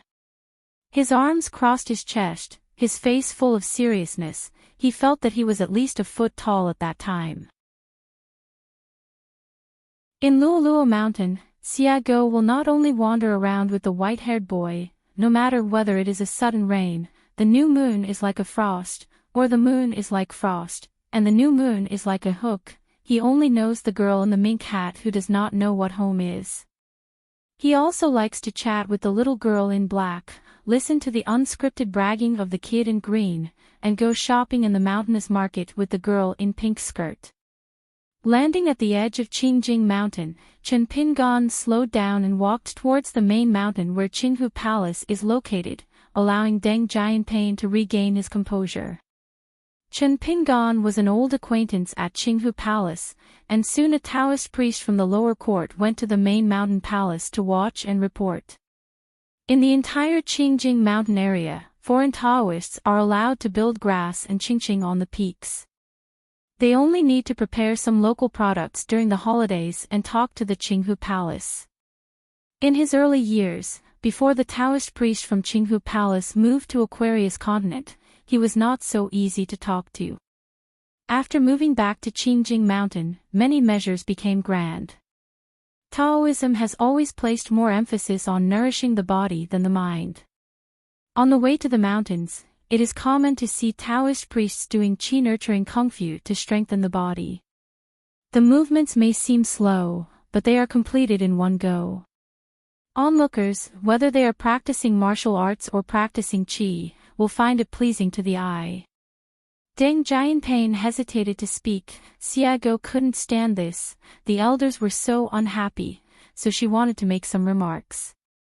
Chen Pingan guessed Deng Jianping's thoughts and asked with a smile, "Do you want to ask about Chao Ci?" Deng Jianping looked embarrassed, but nodded honestly and admitted the matter. Xiago gave a thumbs up and praised, "A heroic man, a real hero." He just became a disciple and asked his master about someone who had lost several games in a row. "Why, do you want to help the master avenge you?" Big ambition. Deng Jianping became more and more ashamed. Chen Pingan thought for a while and said, "We don't need to know Chao Ci, meet and talk to him, let alone ask about boxing. We all know that he must be a proud man." Deng Jianping nodded. A pure martial artist, one after another, his deeds are completely equivalent to those of immortality. Outsiders can imagine Chao Ci's demeanor. Chen Pingan added, "After you get to know Chao Ci really well, you will be surprised how he can be so arrogant and calm." Deng Jianping was surprised.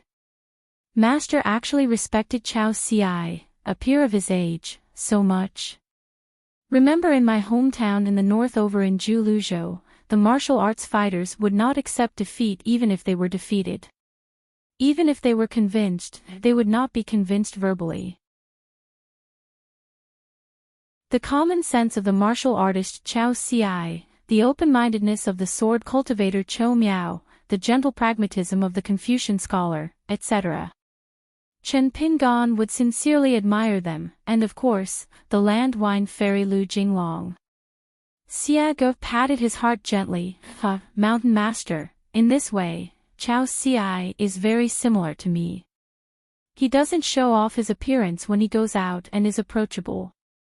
Deng Jianping was in a strange mood and plucked up the courage to ask, "Master and Chao Ci are both enemies and friends on the road to martial arts?" Chen Pingan was silent for a long time.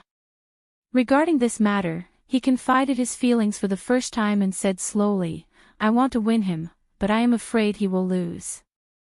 Deng Jianping couldn't understand Chen Pingan's thoughts for a while. Xiago helped the mink hat and explained on his behalf, "I really want to win. I am a martial arts student. Who doesn't want to be the first and who is willing to be second? If you don't want to win, I'm afraid that the highest point of martial arts is already under my feet, and that's the end of it. If I am strong, there are still stronger people in the higher places in front of me, and this avenue has not yet reached the top, and I can continue to walk on it. I don't really like learning boxing, I can't say that." Deng Jianping was not stupid after all. He quickly noticed a bit of a linguistic problem and asked, "I am number one. Can't I continue to reach higher levels of martial arts?" Chen Pingan smiled and nodded. Xiago sighed, "So you are not a martial artist. You practice Taoism on your own and seek martial arts from outside. A world without old enemies and bitter opponents is boring. You have become an adult bullying a bunch of children." Chen Pingan said frankly, "In the final analysis, I still don't have the confidence to win against Chao Ci." Xiago turned sideways and walked away. He raised his hands like Xiaomi Li and raised his thumbs towards his mountain master, massive. Chen Pingan smiled and said, "Don't be too jealous when drinking." Xiago laughed heartily. Wei Xian was a bit amused. He often said that Chai Wu's aptitude was as good as his ability to drink, which made Chai Wu reach the Yupu realm in one step, but he was more confused than anyone else. "I heard that Master Chen of Luopa Mountain had come to visit again." The Taoist priests in Qinghu Palace suddenly felt complicated. The master of the palace did not seem to have started refining elixirs recently. The master of the temple, Lu Yong, was fishing beside the old dragon pond with a Taoist boy who was his disciple. Zhao Zhu, a disciple named Xianxiu, came here to report the news. Zhao Zhu is the proud disciple that Lao Zhenren has high hopes for, and the little Taoist boy is Zhao Zhu's most valued personal disciple. The child was personally brought up the mountain during his travels a few years ago. He is kind-hearted and innocent. He has been practicing Taoism in the mountain for only 5 years. Lu Yong often taught Taoism in person, saying that the child was very patient and suitable for alchemy. The little Taoist boy had a simple mind. The Taoist priests in the temple all said that the master had an irresistible relationship with the young hermit official. Since the master was the guest of Luopa Mountain, he naturally felt close to Qin Jianxian. Being held by his master, the child raised his head and asked seriously, "Master, do we still have the elixirs in stock in the temple? Don't let Master Qin go back empty-handed." Lu Yong looked embarrassed and gave a rough explanation. There are many rules in alchemy, and it must pay attention to the right time, place, and people. If any of them are missing, a clever woman will be in a difficult situation. Zhao Zhu gently patted the child's bun and hesitated to speak. The old man twisted his beard and pondered for a moment, then smiled and said, "The child happens to be with Pindao at this moment, and Yingguan happens to go up the mountain at this time. It is the fate of this child. You and I don't have to be pretentious." Zhao Zhu nodded when he heard this, and the haze between his brows faded a bit. Lu Yong went out to entertain guests with several Taoist priests in charge. Chen Pingan bowed his head and said with a smile on his face, "Don't worry, I'm just passing by. I'm just asking for a drink. I'm not asking for elixirs, and I'm not asking for autumn wind." The old man laughed loudly and reached out to grab Chen Pingan's arm. "A bad guest comes to the door. A bad guest comes to the door." As soon as they meet, they beat around the bush and scold the host for being stingy. Deng Jianping saw this scene in his eyes, and it can be seen that the relationship between Luola Mountain and Qingjing Mountain is extraordinary. They had passed by the Qingjing Mountain boundary before, but they did not climb the mountain. The brother-in-law mentioned it casually, saying that this place is rich in Taoism and uniquely blessed by nature, and it is a rare place where dragons emerge. Chen Pingan introduced Deng Jianping's identity as his direct descendant. Lu Yong and the Taoist priests naturally congratulated him sincerely. It was a great blessing for the young man to be able to study swordsmanship and practice Taoism under Yingguan. Zhao Zhu, who is a down-and-out mountain guest, also told the story of his apprentice, Gan Xing, who has no nickname yet. The little Taoist boy did not have stage fright, and explained to Qin Jianxian that it was the prosperity of the heart, not the heart of the mood. Xiago said abruptly, "Mountain Master, it's strange. The kid next to Zhao Keqing is still good at cultivating Taoism. Why is the death energy on his body so heavy and entangled? It seems to be quite heavy and has been entangled with numerology. After dealing with it, compare trouble. Of course I can kill this death energy with a sword, but it will hurt the child's Tao roots. It would be better if fellow Taoist Chunyang is here." Chen Pingan actually saw the strange aura in the little Taoist boy. The human body is like a temple. If the gods don't occupy it, wild ghosts will come and grab the territory. Over time, it will become like a temple of obscenity and go to the sidelines. It's okay if you don't go up the mountain to practice Taoism. As ordinary people may be a bit unlucky, but after entering the Qinghu Palace, they are in conflict with the invisible and thick local Taoism. Fortunately, Qingjing's mountains, clouds and water are light and clear, and the earth's atmosphere is mellow, so the two sides will not fight, but just it's like quarreling all the time. If it goes on for a long time, the child will be exhausted and become more and more weak and weak. It seems that the old man has tried to remedy the situation, but in the end he only treats the symptoms but not the root cause. I'm afraid if it continues, he will have to be sent to hospital. The child has gone down the mountain. Xiago asked, isn't Qinghu Palace good at refining yuhua pills? Isn't it right to give the right medicine? Chen Pingan said, I am afraid that I have already eaten so that the little Taoist boy can maintain his current situation. Xiago asked, the mountain master wants to take action. Are you sure? Chen Pingan said, after all, it's a very important matter, so I have to make some temporary preparations. Xiago grinned. Since the mountain owner said so, it was very safe. Xiago turned to Deng Jianping and said something serious. Jianping, we mountain masters know a lot, learn slowly. We, the Taoists, have worked hard to learn from Taoism. Don't enter Baoshan and return empty-handed. The suffix of is added to the name. I don't know who brought this trend to the mountain. Anyway, Xiago found it very palatable. Deng Jianping nodded vigorously, and as he traveled far and wide with his sword, he became more and more respectful to this young girl. Highly talented, good-tempered, and broad-minded. Chen Pingan first asked Zhao Zhu about the child's birth date, then bent down, smiled with the little Taoist boy named Gan Xing, and said, stretch out your hand. The ignorant little Taoist boy stretched out his hand. Chen Pingan first took the child's hand, weighted gently and touched the bones. Then he put his fingers together and wrote a word on the child's palm, edict.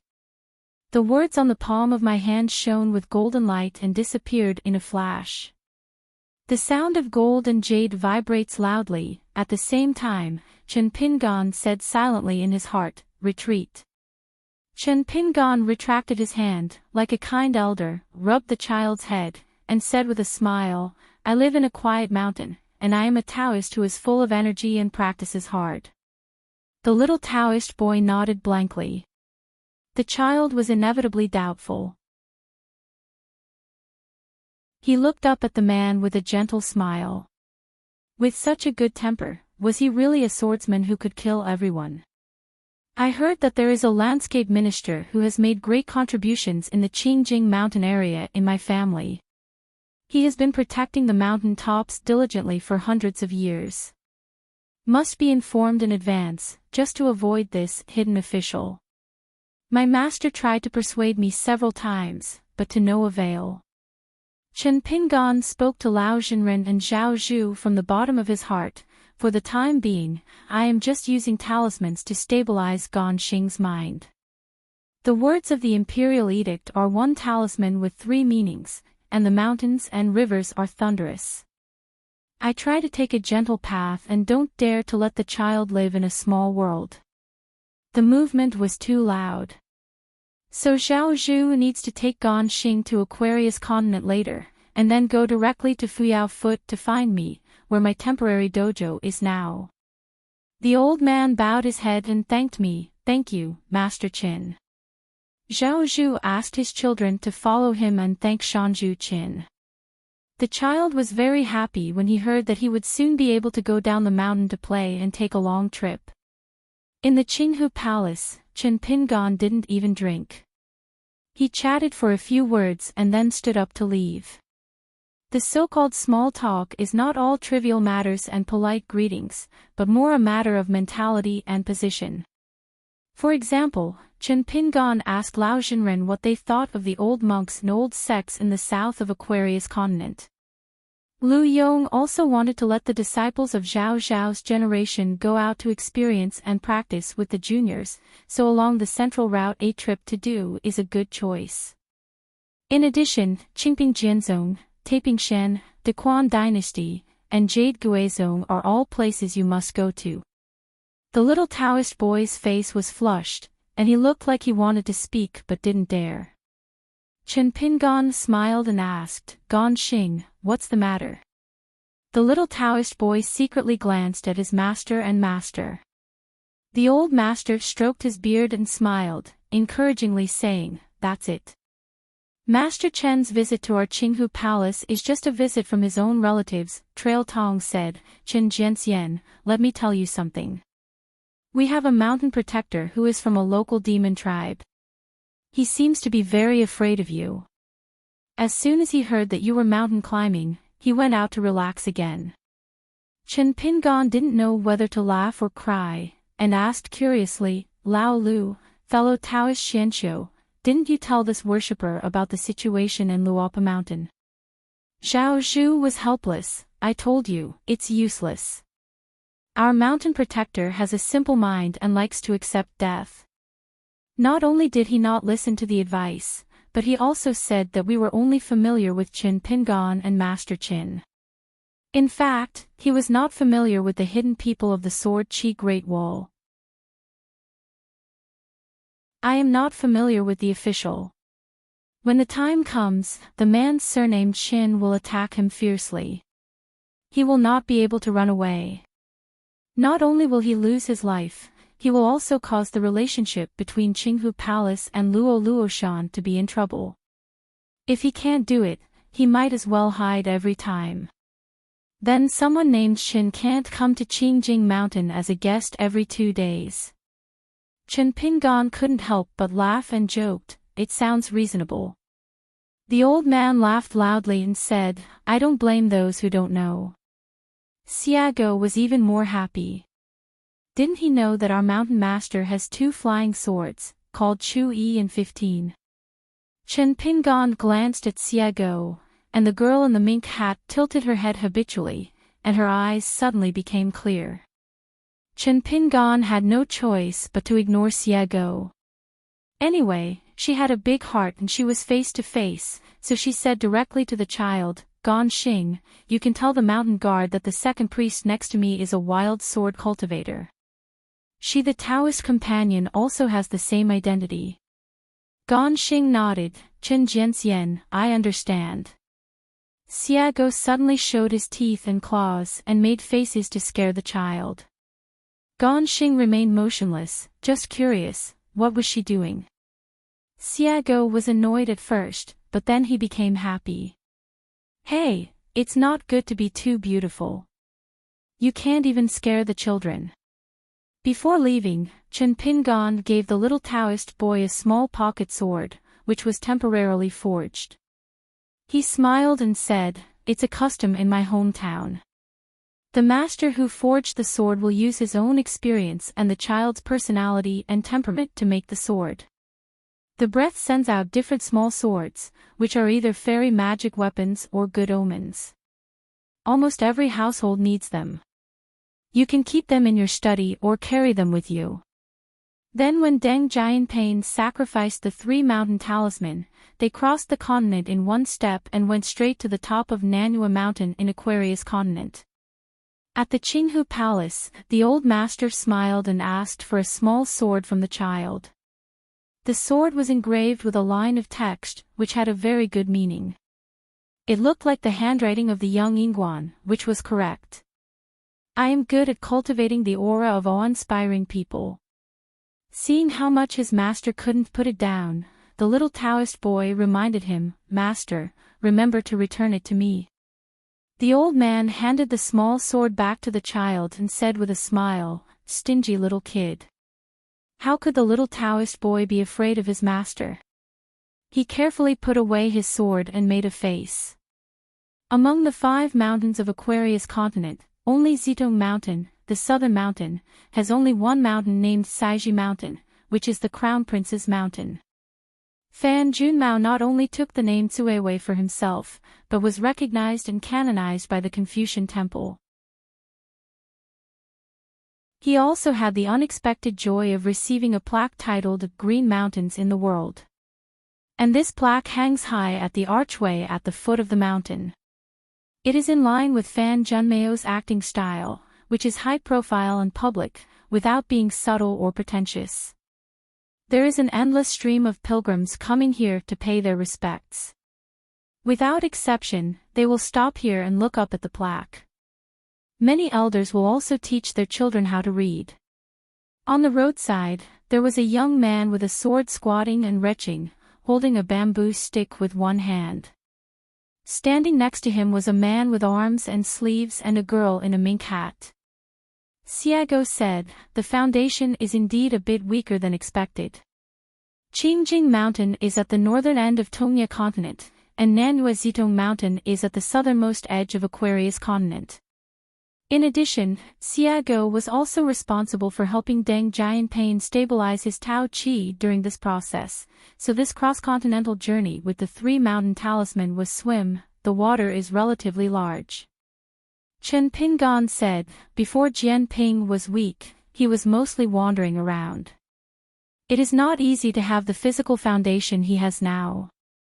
They can stay here for as long as they have to burn incense. The last time there was a meeting in the imperial study room of the Great Li capital, Fan Junmao served as a lobbyist for the southern countries. He was rather lame and not very competent. Let's not talk about cultivation, but only about official skills. How can Fan Junmao defeat those old foxes like Shin Chen, the Minister of War, and Zhao Duanjin, the Minister of Rights? Once the letter of credence jointly signed by Dalai Li and Bing Ministries comes out, how can a certain country's court or a certain immortal mansion dare to go to Dali capital in the north and ask Honglu Temple to help arrange accommodation? Xiago asked, looking for Fan Junmao to catch up on old times. Chen Pingan heard a pun in it and asked, have you dealt with Fan Shanjin's Shinto predecessor? Xiago chuckled, she was more aggressive back then, and I wasn't bad either. Isn't this just the bastard's love for Meng Bin? Chen Pingan asked in confusion, then why didn't Fan Shanjun recognize you last time in Lijing City? Xiago and Xiao Mo were in the corridor outside the house at that time. Xiago was arrogant, laughed and said, I almost don't recognize myself now. How could she recognize a passerby who just had a fight? Besides, most people who are not reincarnations of high-ranking gods will lose some memories. And these so-called memories is the key to the throne of the ancient gods. Didn't so and so say it? It was Xiaomo's friend, that Lu Lao San, who guessed that an illusory but ubiquitous long river of time is most likely the source of countless trillions of trivial memories. Summary and arrangement. Chen Pingan waved his hand gently, signaling Xiago to stop the topic. Our headmaster Lu is really willing to talk to his friends. Xiago asked, are we just stuck at the foot of the mountain? Chen Pingan said, the last meeting in the imperial study room made her a little embarrassed to come to the stage. It is estimated that even if we let someone inform us, she would still be rejected. Maybe it would be difficult for the female officer of the etiquette department to reply to us. Fan Shinjun just said that she is not here.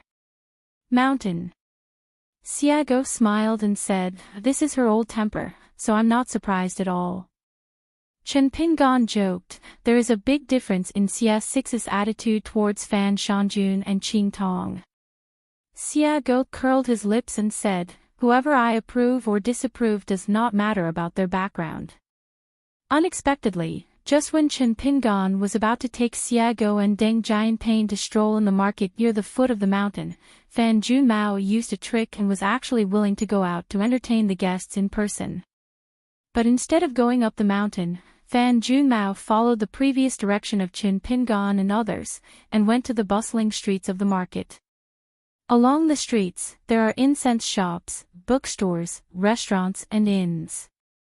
Nothing happens on the mountain, and the world is at peace. Chen Pingan put his hands on his sleeves and said with a smile, it's rare. Fan Junmao's face was full of irritation, waiting for people, welcoming people and sending them off, official articles, full of nonsense, no time to relax, the etiquette department is full of wine bags and rice bags, anyone dares to take them to the mountain, what's the hindrance to human relations? It isn't the face of my majestic Tsuewe Shinjun not face. Every day I see this and that, and who I see tomorrow and the day after tomorrow has been arranged, and I was asked to review it. Your uncle, they are all things that cannot be dealt with. See you. A few are better than seeing them all. Fan Junmao is indeed depressed. Now the chief officials and managers of various departments in Nanyue are all fighting life and death with her back then.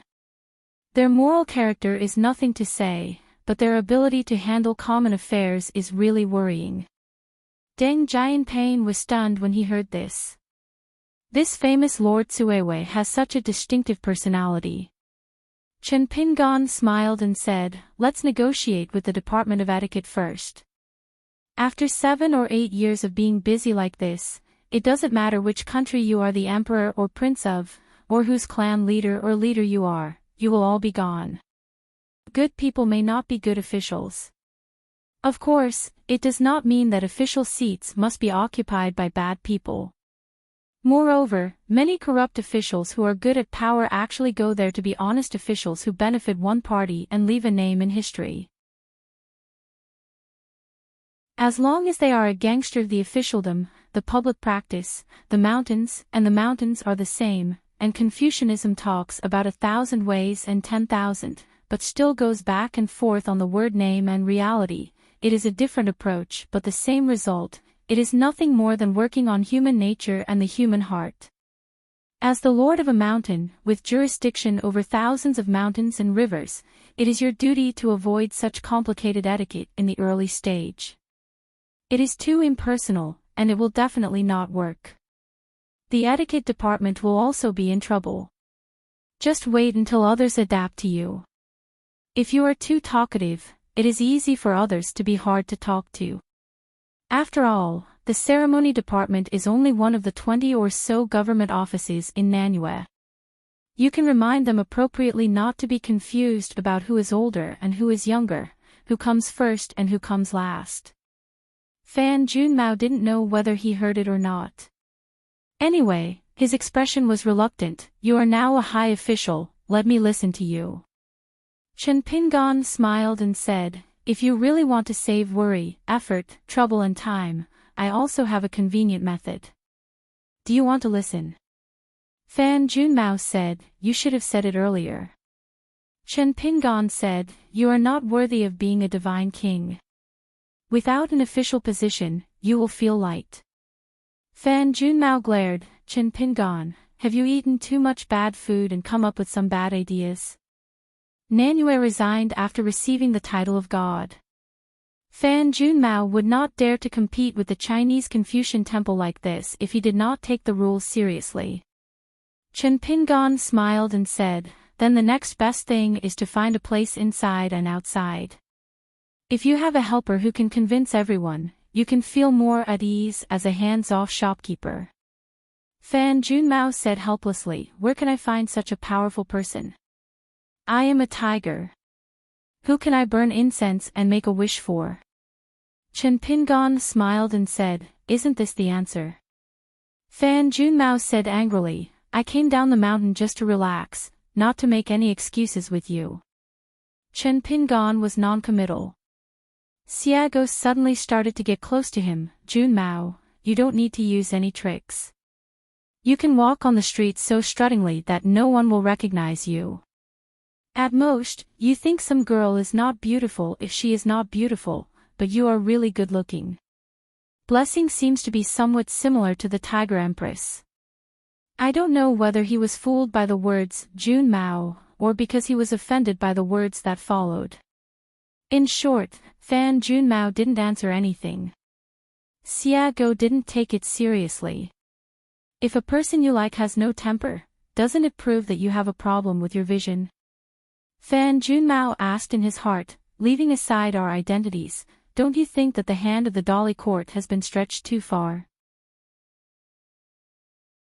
The old almanac of a country and a continent has been turned over after all. If I remember correctly, Confucianism, do you like to insist that one master should be famous? The Song family of Dali is no longer the orthodox place in the continent. This is also the fault of Xiuhu, leaving you with such a mess. He promised to allow the restoration of the country after the war. If this was not mentioned from the beginning, what would have happened back then? Who dares to object? In the entire Aquarius continent, only Song he was still qualified to wear dragon robes. Even if he took a step back and agreed to end the war, now the southern countries must always recognize the greatly imperial court as the suzerain state. Is it better than the current people's hearts are agitated? Since they are domineering, Xiuhu and Dolly should just stick to it and end up turning to the king's way halfway. What did Xiuhu think at the time? He is not the kind of scholar who seeks a posthumous reputation. There is no need at all. Isn't it unnecessary? Chen Pingan hummed in approval, and then slowly replied, "You were so angry at the time that you may have ignored something I said. Aquarius Island must be mentally prepared for a second war within 10 years. I guess many of you here think I am alarmist. But you are definitely an exception." Fan Junmao nodded. People who are accustomed to a peaceful world will feel that peace is a natural thing. Chen Pingan continued, "Song, he came to see me in private once, on a country road. The two sides had a very open and honest conversation. I once directly asked him if he wanted to restore the territory of the Great Li dynasty at its peak. He probably knew that this issue must be solved. He answered very carefully, hesitated for a long time, and finally answered that he really wanted to, but maybe he and the Great Li cavalry couldn't do it. When he said this truthfully, Song, he actually used some words, and looked at my eyes, want to find my truest inner thoughts. It is normal. After all, I am a person who is used to being an emperor. I asked him, what can Song he do with a country and a half-continent, and what can Dali do with a country and a continent? What else could he do? He obviously had a rough idea and his answers were flawless, so I asked him again, what are the things about Aquarius Island that we all regard as habits but are actually wrong? Since he knew that it was hard to deal with them, he couldn't answer them. He said that he wanted to think about it again. I asked him again why the Great Wall of Sword Qi, which had been defended for 10,000 years, could not be defended, and why the Aquarius continent, the smallest territory in Haranjuozhou, could block the wild monsters. Did he have any unique ideas? Insights? He was obviously a little nervous, so I said it was just an additional question. You can think about it, and you don't have to have an answer. Fan Junmao was silent. Xiago laughed in his heart and said, "Jianping, did you hear that Fan Shanjun has been bypassed? She has forgotten the first question she asked. Our mountain master, your new master, is awesome, right?" Deng Jianping finally came back to his senses and chewed carefully. Master has finally given the answer without using words. The streets were bustling with traffic. From time to time, Chen Pingan would turn sideways to give way to others, or others would give way to Chen Pingan. Chen Pingan put his hands in his sleeves and said calmly, "But in this world, there are too many on the mountain who have become gods and are not human beings. There are especially many south of Chidu." Fan Junmao nodded. People who fear power but not virtue have been as common as the Christian carp crossing the river since ancient times. Up and down the mountain, people should be respected by their power. Chen Pingan changed the topic and said with a smile, "I was copying scriptures in an ancient Luzong temple. A group of big pilgrims asked the abbot how to maintain health. The old monk only said that children from rich families have no worries about food and clothing. If they want to keep fit, what do they need? The exquisite knowledge of self-cultivation is just to sit less in sedan chairs and walk more, drink less flour wine and eat more vegetarian food. There is an old tree next to the life-releasing pond in the temple. When the dead wood comes into spring," another layman asked the abbot if it was due to the monk's profound Taoist power. The old monk was indifferent at that time. The answer is, water more. Fan Junmao smiled knowingly and said, "The real Buddha only speaks ordinary words." Chen Pingan said, "We have to continue on our way, so we won't disturb Fan Shanjun from returning to the mountain to continue entertaining guests." Fan Junmao stopped and rolled his eyes and said, "Even if you are sarcastic, wait and see what my attitude will be when you become the Grand Master of Dali. A ship goes east and a ship goes west, and the feng shui is different whether it is good or bad. You have to ask the passengers on the downwind ship, will the wind direction remain the same tomorrow?"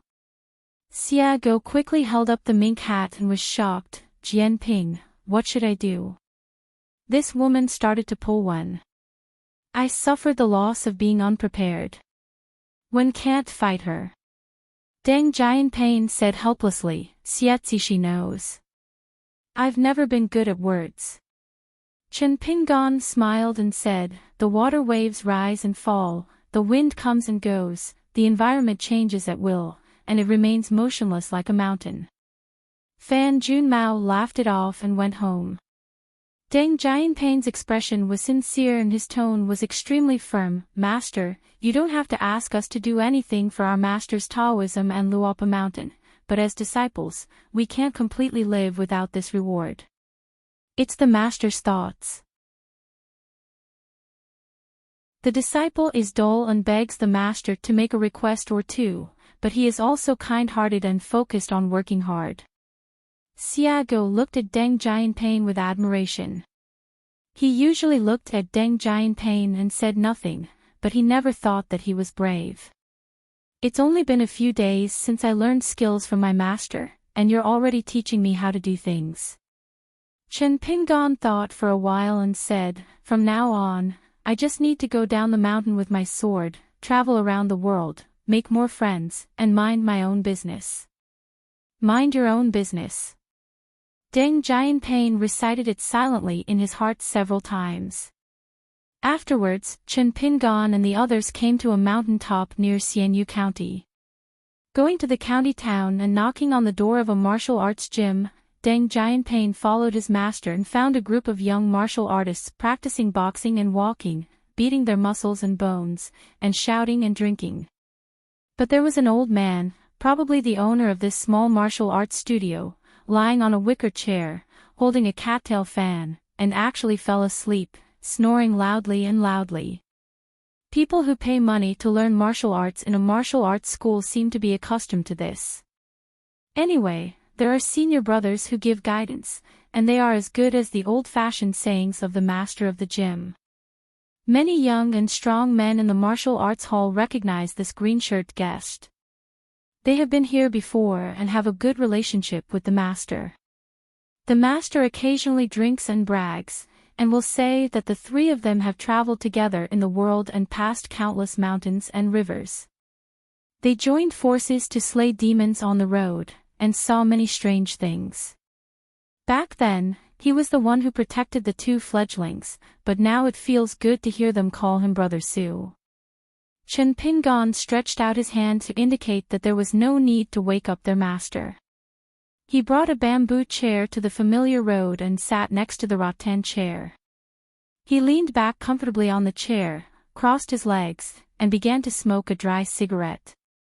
The clouds were shrouded in mist, and his face was blurred.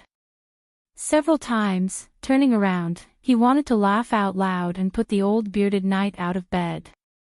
He quickly got up to drink, and then told him that I had already contacted Su Zidao, asked for a preface, as well as poems by Bai Yi and Xan Jian.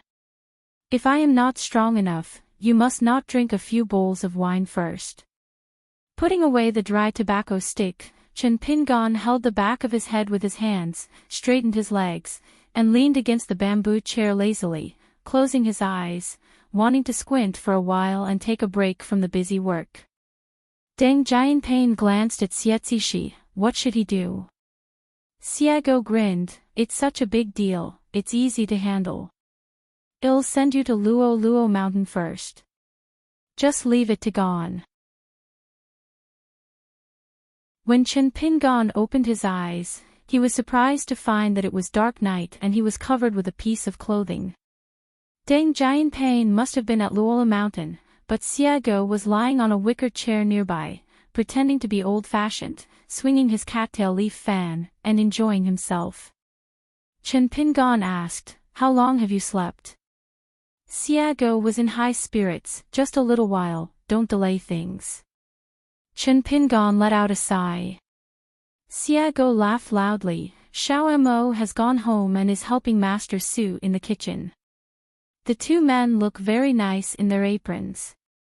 Chen Pingon squinted and smiled, leaning on the bamboo chair again, then let's wait for dinner. Siago covered his mouth with a cattail leaf fan and lowered his voice and said, "Mountain Master, it's really not me who is causing trouble. When Master Su saw you sleeping soundly, he called you a brat and scolded you softly many times." Chen Pingon smiled softly and said, "You're afraid I'll scold you when I wake up?" Siago nodded vigorously. "Who says it's not the case? The road in the world is rough and difficult, but we can be calm if we know each other.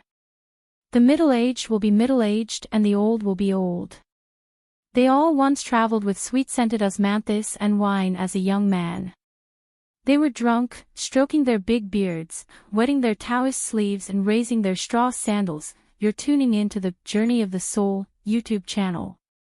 Don't forget to subscribe and join us on this journey to catch the most captivating stories.